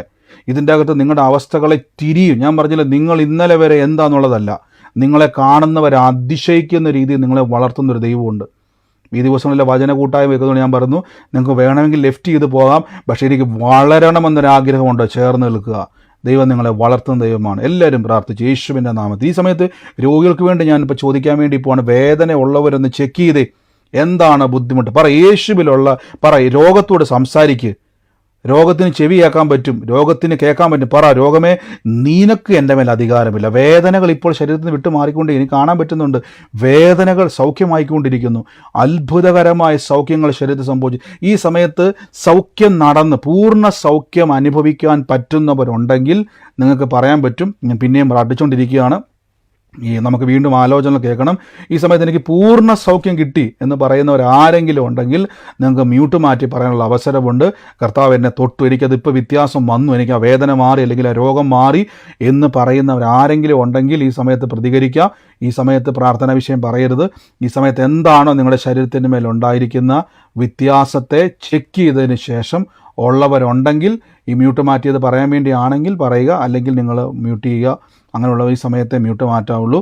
ബാക്കി നിങ്ങൾ എന്താണ് അനുഭവിക്കുന്നത്, എന്താണ് ഞാൻ പറയാം, വേദനയുള്ളവർ കോംപ്രമൈസ് ചെയ്യരുത്. പറയണം, എൻ്റെ യേശു എൻ്റെ രോഗത്തെ വഹിച്ചതാ, അതിൻ്റെ അപ്പുറം വേറൊരു വചനമില്ല. എൻ്റെ യേശു എൻ്റെ വേദന ചുമന്നതാ, എൻ്റെ തകർച്ച യേശു വഹിച്ചതാ, എൻ്റെ ഭാരം യേശു വഹിച്ചതാ. മാനസികമായും ശാരീരികമായും കർത്താവ് എനിക്ക് ദിവ്യ ആരോഗ്യം വരുത്തിയിരിക്കുന്നു, എനിക്ക് സൗഖ്യം വന്നിരിക്കുന്നു. ഒന്ന് ചെക്ക് ചെയ്തേ. ആർക്കെങ്കിലും വ്യത്യാസമുള്ളവരുണ്ടെങ്കിൽ നിങ്ങൾക്കൊന്ന് മ്യൂട്ട് മാറ്റി പറയാനുള്ള അവസരമുണ്ട്. നിങ്ങൾക്ക് മ്യൂട്ട് മാറ്റി പറയാൻ പറ്റും. ചെക്ക് ചെയ്യണം, നിങ്ങൾ ധൈര്യമായിട്ട് ചെക്ക് ചെയ്യണം. കർത്താവ് അതിൻ്റെ മേൽ പ്രവർത്തിച്ച് കഴിഞ്ഞിരിക്കുന്നു. ആ രോഗം നിങ്ങളുടെ ശരീരത്തിൽ നിന്ന് വിട്ട് മാറിക്കഴിഞ്ഞിരിക്കുന്നു. In the name of Jesus ഞാനിത് കൽപ്പിക്കുന്ന കർത്താവേ. അതോടൊപ്പം തന്നെ കർത്താവ് എന്നെ ഒരു വാക്ക് പറയുകയാണ്. ഒരു വ്യക്തിക്ക് വേണ്ടി ഒന്ന് പ്രാർത്ഥിക്കാൻ വേണ്ടി. ഈ ഷൈന എന്നുള്ളൊരു പേര് ഞാൻ കാണുന്നത്. ഷൈന എന്നുള്ളൊരു പേര് കർത്താവ് എന്നെ കാണിക്കുന്നത്. ഈ ഷൈന എന്ന് പറയുന്ന വ്യക്തിക്ക് ഒരു ആൺ കൊച്ചിനെ കർത്താവ് എന്നെ കാണിക്കുകയാണ്. ഏകദേശം 16 വയസ്സിൽ താഴെ പ്രായമുള്ള ഷൈന എന്നുള്ളൊരു പേരാണ് ഞാൻ കാണുന്നത്. അങ്ങനൊരു പേരാണ് ഞാൻ കേൾക്കുന്നത്, എൻ്റെ മനസ്സിലേക്ക് വരുന്നത്. ഷൈന എന്നുള്ളൊരു പേരാണ് ഞാൻ കേൾക്കുന്നത്. അങ്ങനെ ഒരു പ്രൊനൗൺസിയേഷൻ പോലെ വരുന്നത്. യേശുവിൻ്റെ നാമത്തിൽ നിന്ന് പ്രാർത്ഥിക്കുന്ന ആ ഭവനത്തിന് വേണ്ടി പ്രാർത്ഥിക്കുമ്പോൾ തന്നെ ഞാൻ കാണുന്നൊരു കാഴ്ച, ആ ഒരു വ്യക്തിക്ക് 2 സഹോദരങ്ങളുള്ള ഒരു വ്യക്തിയാണ്. കർത്താവ് ഇന്ന് ആ കുടുംബത്തെ ദൈവം തൊടുകയാണ്. In the name of Jesus Christ, യേശുവിൻ്റെ നാമത്തിൽ നിന്ന് പ്രാർത്ഥിക്കുന്നപ്പോൾ ഇന്ന് സൂമിലായിക്കോട്ടെ, ലൈവിലായിക്കോട്ടെ, in the name of Jesus കർത്താവ് ഒരു വാക്ക്, ഇനി അലയണ്ട. ദൈവം നിങ്ങളെ ഉറപ്പിക്കാൻ വേണ്ടി പോവാണ്. ദൈവം നിങ്ങൾക്ക് ഉറപ്പ് നൽകുന്ന ദൈവമാണ്. ദൈവം അത്ഭുതങ്ങളുടെ ദൈവമാണ്. ഇന്ന് പ്രാർത്ഥിച്ചു റിലീസ് ചെയ്യുന്നു യേശുവിൻ്റെ നാമത്തിൽ തന്നെ. ആമേൻ. ഈ സമയത്ത് നിങ്ങൾക്ക് ആർക്കെങ്കിലും ഒരു സാക്ഷ്യം പറയാം, രോഗം മാറിയവരുണ്ടെങ്കിൽ പറയാം. വേദന ഉള്ളവർ ചെക്ക് ചെയ്യണം. രോഗവുമായിട്ട് നമുക്ക് ജീവിക്കാൻ പറ്റത്തില്ല കേട്ടോ. പറയണം, എനിക്ക് രോഗമായിട്ട് ജീവിക്കാൻ പറ്റത്തില്ല, എനിക്ക് ദിവ്യ ആരോഗ്യം ദീർഘായുസ്സും എൻ്റെ അവകാശമാണ്. ആമേൻ. ഈ സമയത്ത് ആർക്കെങ്കിലും ഉണ്ടെങ്കിൽ സാക്ഷ്യം പറയാനുള്ളവരുണ്ടെങ്കിൽ പറയാനുള്ള അവസരമാണ്. മ്യൂട്ട് മാറ്റി പറഞ്ഞാട്ടെ. ഈ സമയത്ത് നിങ്ങൾ പ്രെയർ റിക്വസ്റ്റുകൾ പറയരുത്. സാക്ഷ്യത്തിൻ്റെ സമയമാണ്. പ്രെയർ റിക്വസ്റ്റുകൾ നിങ്ങൾക്ക് താഴെ സ്ക്രോൾ ചെയ്ത് പോകുന്ന ആ നമ്പറിലേക്ക് നിങ്ങൾക്ക് അയക്കാവുന്നതാണ്. ആ നമ്പറിലേക്ക് നിങ്ങൾ എന്ത് ചെയ്യുക, അയയ്ക്കുക. ഒരു നിമിഷം ഞാൻ കർത്താവിൻ്റെ വേലയിൽ വിതച്ചവർക്ക് വേണ്ടി ഒന്ന് പ്രാർത്ഥിച്ചതിന് ശേഷം നമുക്ക് സാക്ഷ്യങ്ങൾ കേൾക്കാം. കർത്താവിൻ്റെ വേലയിൽ വിതച്ചവർക്ക് വേണ്ടി ഞാൻ പ്രാർത്ഥിക്കുന്നു. ഫെബ്രുവരിയിൽ നടക്കാൻ പോകുന്ന നമ്മുടെ മീറ്റിങ്ങൾക്ക് വേണ്ടിയുള്ള എല്ലാ ഒരുക്കങ്ങളും നടന്നുകൊണ്ടിരിക്കുന്നു. അതിനുവേണ്ടി പ്രാർത്ഥന നടന്നുകൊണ്ടിരിക്കുന്നു. കർത്താവിൻ്റെ വേലയിൽ വിതച്ചവരെ ലോകം മുഴുവൻ നടക്കാൻ പോകുന്ന സകല പ്രാർത്ഥനകളെ ഓർത്തു ഞാൻ അനുഗ്രഹിച്ച് പ്രാർത്ഥിക്കുന്നപ്പോൾ കർത്താവിൻ്റെ വേലയിൽ വിതയ്ക്കുന്നവൻ കൊയ്യും. ഇത് കടം കൊടുക്കുകയല്ല, ഇത് നമ്മൾ ഔദാര്യമായി കൊടുക്കുന്നതല്ല, ഇത് പിരിവ് കൊടുക്കുന്നതല്ല. എൻ്റെ ദൈവം എന്നെ അനുഗ്രഹിച്ചതിൻ്റെ അകത്ത് ഞാൻ വിതയ്ക്കുന്നതാണ്. വിതയ്ക്കുന്നവൻ പിന്നെയും പിന്നെയും കൊയ്യും. കൃഷിക്കാരൻ്റെ കൈവശമുള്ള വിത്താണ് അവൻ പാടത്ത് വിതയ്ക്കുന്നത്. ആ വിത്ത് തന്നെയാണ് അവന് മുളച്ച് അവൻ്റെ കളപ്പുരയിൽ പിന്നെയും നിറയുന്നത് പോലെ കർത്താവിൻ്റെ അനുഗ്രഹത്തിൽ നിന്ന് ഞാൻ അനുഗ്രഹത്തിൽ നിന്നാണ് വിതയ്ക്കുന്നത്. ശാപത്തിൽ നിന്നല്ല, അനുഗ്രഹത്തിൽ നിന്ന് വിതയ്ക്കുന്നവൻ കൊയ്യും. ബ്ലസ് ചെയ്ത് പ്രാർത്ഥിക്കുന്നു. ഇനിയും നിങ്ങളെ വർദ്ധിപ്പിക്കുന്ന ദൈവമാണ്. നിങ്ങളുടെ ദശാംശങ്ങളായിക്കോട്ടെ, വിതകളായിക്കോട്ടെ, കർത്താവ് വർദ്ധിപ്പിക്കും. God bless U. യേശുവിൻ്റെ നാമത്തിൽ തന്നെ. ഈ സമയത്ത് ആർക്കെങ്കിലും സാക്ഷ്യമുള്ളവരുണ്ടെങ്കിൽ വേഗത്തിൽ ചുരുക്കം വാക്കുകളിൽ പറഞ്ഞാട്ടെ. ഒരേ സാക്ഷ്യം ഒരേപോലെ ആലോചന കേട്ടവരാണെങ്കിൽ ഒരാൾ പറഞ്ഞതിന് ശേഷം പിന്നെ നിങ്ങളത് പറയേണ്ട, ഏറ്റെടുത്താൽ മതി. കർത്താവ് അനുഗ്രഹിക്കട്ടെ. മറ്റാരെങ്കിലും ഉണ്ടെങ്കിൽ പറഞ്ഞാട്ടെ. ഞാൻ 3 ദിവസം മുമ്പ് പാസ്റ്റർ പറഞ്ഞിരുന്നു, പിന്നെ 1973 ഓഗസ്റ്റിൽ ജനിച്ച ഒരു കുഞ്ഞിന് ഈ അടുത്ത വർഷം ഒരു ഭയങ്കര വ്യത്യാസം ജീവിതത്തിൽ ഉണ്ടാവും എന്നൊക്കെ പറഞ്ഞിരുന്നു. എൻ്റെ മകൾ സുഖമില്ലാത്ത മോളാണ്, കുറച്ച് ബുദ്ധിപരമായിട്ട് കഴിവ് കുറഞ്ഞൊരു കുട്ടിയാണ്. എങ്കിലും പിന്നെ പാസ്റ്റർ പറഞ്ഞത് ഞാൻ ഏറ്റെടുക്കുന്നു. 73 ഓഗസ്റ്റിലാണ്, ഓഗസ്റ്റ് 1 ജനിച്ച മകളാണ്. അപ്പം പിന്നെ ഇപ്പൊ ഈ പറഞ്ഞ മാതിരി തന്നെ ഒരു പ്രത്യേക ഒരു സംഭവം ഉണ്ട്. ഞാനിപ്പൊ പറയുന്നില്ല, ഞാൻ പാസ്റ്റർ അടുത്ത് പേഴ്സണലായിട്ട് പറയുന്നതായിരിക്കും. അപ്പൊ ഞാനത് ഏറ്റെടുത്തിരിക്കുന്നു. പാസ്റ്റർ പറഞ്ഞ കാര്യം ഞങ്ങൾക്ക് വരണം എന്നുണ്ട് പാസ്റ്റർ. ഞങ്ങൾ 3 പേരും, 2 കുട്ടികൾ സുഖമില്ലാത്തതാണ്, അവരും കൂട്ടിയിട്ട് ഞാനും വേറെ 2 ബ്രദേഴ്സ് ഉണ്ട്, അവരും അന്ന് വരുന്നതായിരിക്കും. എനിക്ക് തീർച്ചയായിട്ടും അവരെല്ലാം കൂട്ടിക്കൊണ്ട് വരിക. നമുക്ക് അവർക്ക് വേണ്ടിയൊക്കെ പ്രാർത്ഥിക്കും. കർത്താവ് അവർക്ക് വേണ്ടി അത്ഭുതം ചെയ്യും. യേശുവിൽ വിശ്വസിച്ച് ധൈര്യമായിട്ട് വരിക. ദൈവം അവിടെ അത്ഭുതം ചെയ്യും കേട്ടോ. God bless U. ആലോചന ഏറ്റെടുത്തിട്ട് അവർക്ക് വേണ്ടി എല്ലാ ദിവസവും അവരുടെ മേൽ കൈവച്ചിട്ട് പറയണം, യേശു കുഞ്ഞുങ്ങളുടെ അനുഗ്രഹത്തിന് വേണ്ടി വില കൊടുത്തു കഴിഞ്ഞു. അതുകൊണ്ട് ഇവർ സൗഖ്യമായിരിക്കും, ഒരത്ഭുതമായിരിക്കും കേട്ടോ. God bless U. കർത്താവ് അനുഗ്രഹിക്കട്ടെ. മറ്റാരെങ്കിലും ഉണ്ടോ? ബ്രദറെ, എനിക്കൊരു സാക്ഷ്യം പറയാനുണ്ട്. പറഞ്ഞോ. ബ്രദറെ, ഇന്ന് രാവിലെ തൊട്ട് എനിക്ക് കാലിന്റെ മടക്ക് ഭയങ്കര വേദന. എനിക്ക് വാദത്തിന്റെ ഒക്കെ പ്രശ്നമുള്ളതാ, മുട്ട് രണ്ടും വയ്യാത്തത്, ഒരുപാട് പ്രശ്നമുള്ളതാ എനിക്ക്. പക്ഷെ ഇപ്പൊ ഖത്തറിലാ ഉള്ളത്. എനിക്ക് തണുപ്പായിട്ട് കാലും മടങ്ങത്തില്ല. എനിക്ക് മൂക്കും പനിയൊക്കെ ആയിരിക്കുക. ഞാനങ്ങ് കരഞ്ഞു. എനിക്ക് എന്താ ചെയ്യണ്ടെന്ന് അറിയത്തില്ല. എനിക്ക് എണീക്കാനൊന്നും ഒക്കാത്തതുപോലെ വേദനയായിപ്പോയി.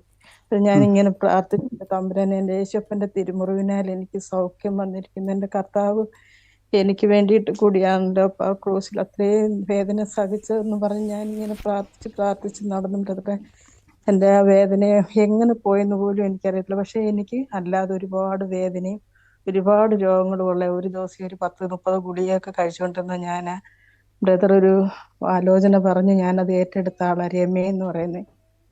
പക്ഷെ അന്ന് ബ്രദർ പറഞ്ഞത് പിന്നെ ഇന്ന് വരെ ഞാൻ ഒരു ഗുളികയും കഴിച്ചിട്ടില്ല. വേദനയുണ്ട്, എനിക്ക് വേദന വരും, ഞാൻ അപ്പോൾ പ്രാർത്ഥിക്കും, അതങ്ങ് മാറും. വീണ്ടും പിന്നെ എന്തെങ്കിലും ചെയ്യുമ്പോൾ വേദന വരും, ഞാൻ പ്രാർത്ഥിക്കും, മാറും, അങ്ങനെ നടക്കും. ഞാൻ ഇന്ന് വരെ ഒരു ഗുളികയും കഴിച്ചിട്ടില്ല, ഒരു ആശുപത്രിയിലും പോയിട്ടില്ല. ഒരുപാട് ടെസ്റ്റൊക്കെ ചെയ്യാനൊക്കെ എഴുതി തന്നെ, ഒന്നിനും പോയിട്ടില്ല. ഞാൻ കൊല്ലത്തൊന്ന് സാക്ഷ്യം പറയണം. ആമേൻ. തീർച്ചയായിട്ടും സിസ്റ്റർ പറഞ്ഞ പോലെ തന്നെ ഇപ്പം സിസ്റ്റർക്ക് ആ കാലിൻ്റെ വേദന പൂർണ്ണമായിട്ട് മാറി പ്രാർത്ഥിച്ചു കഴിഞ്ഞപ്പോൾ. പ്രാർത്ഥിച്ചു കഴിഞ്ഞപ്പോൾ ആ മടക്കിനകത്ത് വേദന മാറി. പക്ഷെ എന്തെങ്കിൽ നട്ടലിന് പ്രശ്നമുള്ളതാ, വലത്തെ കൈയുടെ തോള് പൊങ്ങത്തില്ല, അതിന് വേദനയാ. ആ വേദനകളെല്ലാം കുറേശ്ശെ ഉണ്ട്. അത് കൂടും കുറേ അങ്ങനെയൊക്കെ. കാലിൽ സൗഖ്യമായ യേശു അതേ നാമം തന്നെ പറഞ്ഞുകൊണ്ട് കാലിൽ പൂർണ്ണ സൗഖ്യം പ്രാർത്ഥിച്ചപ്പോൾ സംഭവിച്ചല്ലോ. ആ നടുവിൽ കൈവച്ചിട്ട് ശരീരത്തിൽ കൈവച്ചിട്ട്, കർത്താവ് യേശു എൻ്റെ വേദന വഹിച്ചതാ. ഇന്ന് എൻ്റെ കാലിൽ മാത്രമല്ല, എൻ്റെ മുഴു ശരീരത്തിലെ വേദന ബൈബിളിൽ പറഞ്ഞ് സാക്ഷാൽ യേശു ക്രിസ്തു എൻ്റെ രോഗത്തെ വഹിച്ചു. എൻ്റെ വേദനകളെ ചുമന്നതുകൊണ്ട് എനിക്ക് പൂർണ്ണ സൗഖ്യം. ഇന്ന് എനിക്ക് കാലിൽ മാത്രമല്ല, എൻ്റെ മുഴു ശരീരത്തിലും പൂർണ്ണ സൗഖ്യത്തിന് നന്ദി എന്ന് പറഞ്ഞാൽ മതി. ഇനി ഒരു രോഗവും നമ്മുടെ മേലേക്കത്തില്ല. സൗഖ്യം എൻ്റെ അവകാശമാണ്, അത്ഭുതം എൻ്റെ അവകാശമാണ്, രോഗസൗഖ്യം എൻ്റെ ആവശ്യമല്ല, അവകാശമാണ്. ഗോഡ് ബ്ലെസ് യു സിസ്റ്ററെ, യേശുവിൻ്റെ നാമത്തിൽ തന്നെ. ആമേൻ.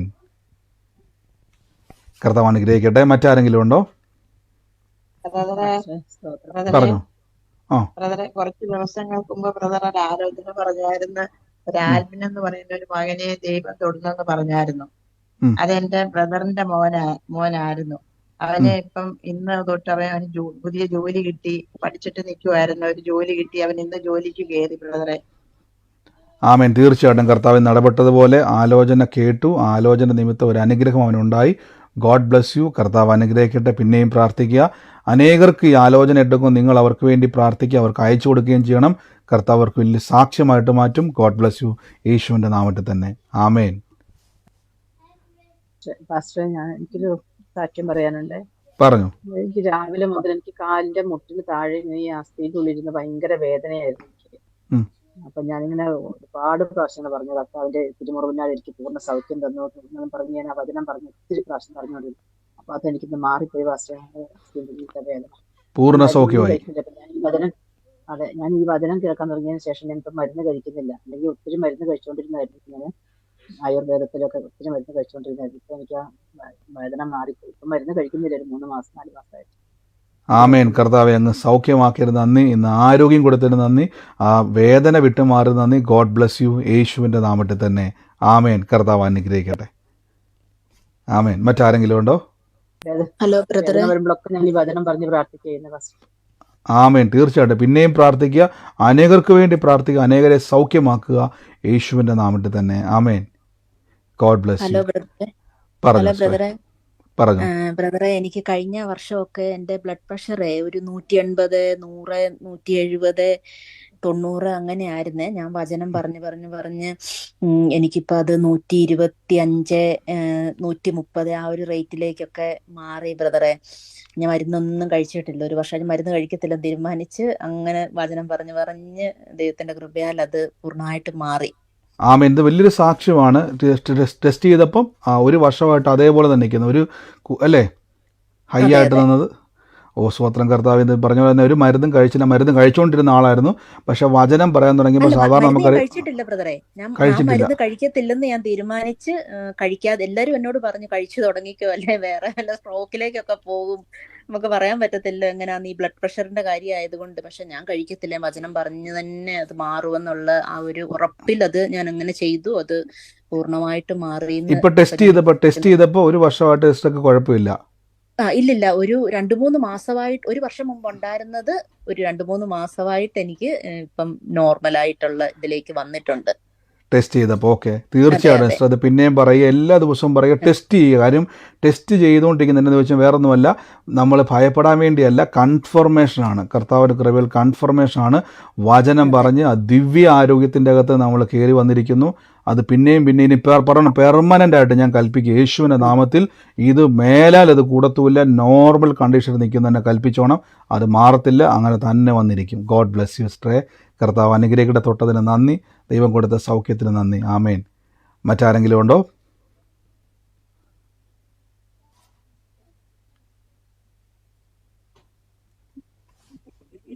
ഹലോ പറഞ്ഞു ബ്രദറെ. പറഞ്ഞു ഹലോ.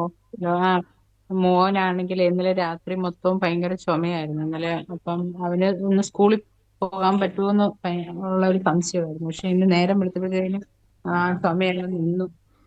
അപ്പം ഞാൻ ആ വചനം വെച്ച് ഇങ്ങനെ പ്രാർത്ഥിച്ചുകൊണ്ടിരുന്നതായിരുന്നു.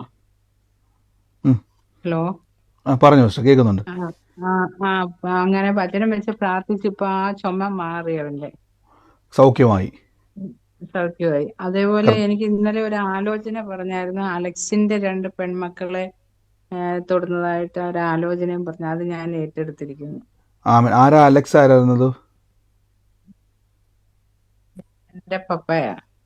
ഓക്കെ, തീർച്ചയായിട്ടും കർത്താവ് അത് സാക്ഷ്യമാക്കി മാറ്റും. ഗോഡ് ബ്ലെസ് യു, യേശുവിൻ്റെ നാമത്തിൽ തന്നെ. ആമേൻ. കർത്താവ് അനുഗ്രഹിക്കട്ടെ. മറ്റാരെങ്കിലും ഉണ്ടോ?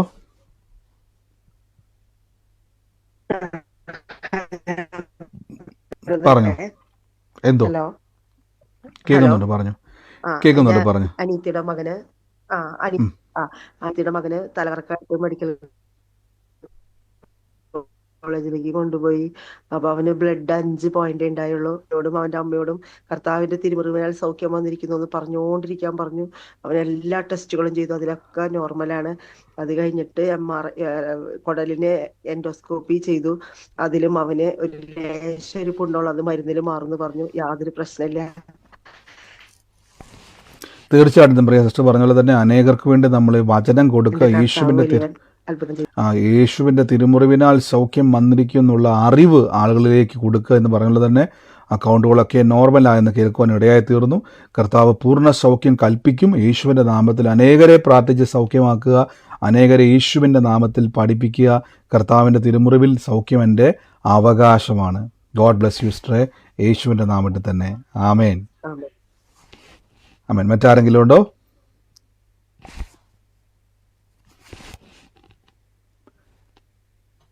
ഹലോ ബ്രദറെ. പറഞ്ഞു സിസ്റ്ററെ. സംശയമുണ്ട് ബ്രദറെ. ഞങ്ങൾ പോകുന്ന ചർച്ചിലെ ഒരു പാസ്റ്റർ, എനിക്ക് പെട്ടെന്ന് പാസ്റ്റർ വിളിക്കണമെന്ന് തോന്നി, ഞാൻ വിളിച്ചു. അപ്പോഴും പാസ്റ്ററിനോട് ഞാനൊരു ചങ്കിന്റെ വേദനയാൽ വളരെയേറെ ഭാരപ്പെടുകയാണെന്ന് എന്നോട് പറഞ്ഞു. അപ്പോൾ ഞാൻ പറഞ്ഞു, ഞാനൊരു നിമിഷം ഒന്ന് പ്രാർത്ഥിച്ചോട്ടെ എന്ന് ചോദിച്ചു. അപ്പോൾ പാസ്റ്റർ പറഞ്ഞു പറഞ്ഞു, ഞാൻ ആ വചനം യേശുവിന്റെ തിരുമുറിവിനാൽ ദേവദാസിന് സൗഖ്യം വരട്ടെ എന്ന് പറഞ്ഞിങ്ങനെ പ്രാർത്ഥിച്ചു. കുറേ നേരം വചനം വെച്ച് ഞാൻ പ്രാർത്ഥിച്ചു. അത് കുറെ കഴിഞ്ഞപ്പം എന്നോട് പാസ്റ്റർ വിളിച്ചു പറഞ്ഞു, എനിക്ക് ഒത്തിരി സൗഖ്യമുണ്ടെന്ന് പറയാനിടയായി. അതുപോലെ അതൊരു വലിയൊരു സാക്ഷ്യമായി കരുതുന്നു. അങ്ങനെ സഭയിൽ ഇന്നലെ ഞായറാഴ്ച പകൽക്കാലത്തെ ആരാധനയുടെ മധ്യത്തില് ദേവദാസൻ പറഞ്ഞു പൂർണ്ണൊരു സൗഖ്യം ഹൃദയ സിസ്റ്റർ പ്രാർത്ഥിച്ചതിന്റെ ഫലമായി ലഭിക്കുവാൻ ഇടയായെന്ന് പറഞ്ഞു. അതുപോലെ ഇന്നലെ പകൽക്കാലം എനിക്കൊരു പെട്ടെന്നൊരു പ്രാർത്ഥന കഴിഞ്ഞൊരു വീട്ടിൽ ജോലിക്ക് പോകേണ്ടി വന്നു. ആ ജോലി ചെയ്യുന്ന സമയത്ത് ആ വീട്ടിലെ ചേട്ടന് പെട്ടെന്നൊരു ചങ്കിന്റെ വേദനയാൽ വളരെയേറെ ഭാരപ്പെട്ടു.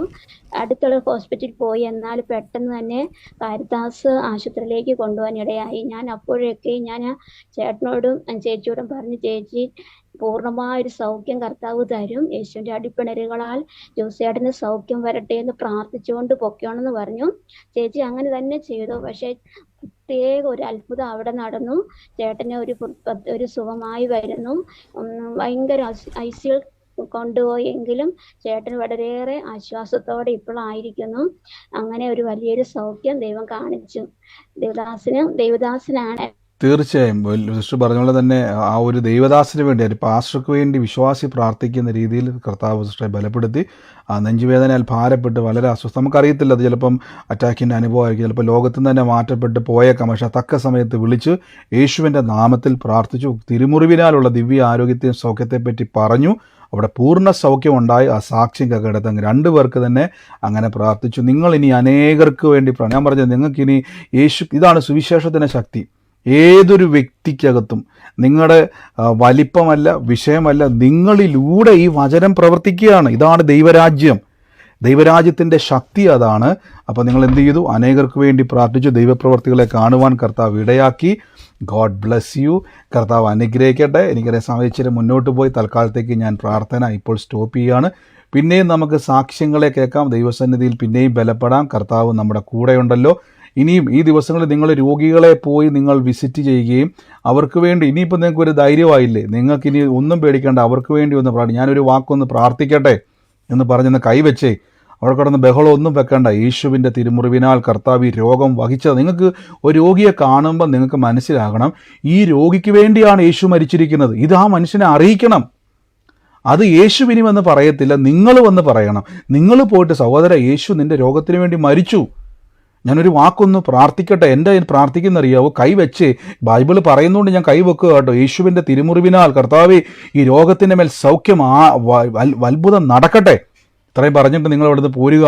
അത്ഭുത സൗഖ്യം അവിടെ സംഭവിച്ചിരിക്കും. ആമേൻ. God bless you. കർത്താവ് അനുഗ്രഹിക്കട്ടെ. നമുക്ക് ഒരുമിച്ച് വിശ്വാസ പ്രഖ്യാപനങ്ങൾ ഏറ്റുപറയാം. മൈക്കുകളൊക്കെ മ്യൂട്ട് ചെയ്ത് നിങ്ങളായിരിക്കുന്ന സ്ഥലത്തിരുന്നുകൊണ്ട് കർത്താവ് എനിക്ക് തന്നതിനായി നന്ദി പറഞ്ഞുകൊണ്ട് നമുക്ക് ദൈവത്തെ സ്തുതിക്കാം. കർത്താവ് തന്ന വചനത്തിന്, പ്രവചന ആലോചനകൾക്ക്, രോഗസൗഖ്യങ്ങൾക്കെല്ലാം ഞാൻ ദൈവത്തെ സ്തുതിക്കുന്നു. മഹത്വം മുഴുവനും കർത്താവ് അങ്ങേക്കുള്ളത്. നമുക്ക് ഒരുമിച്ച് ദൈവസന്നിധിയിൽ വിശ്വാസ പ്രഖ്യാപനങ്ങളെ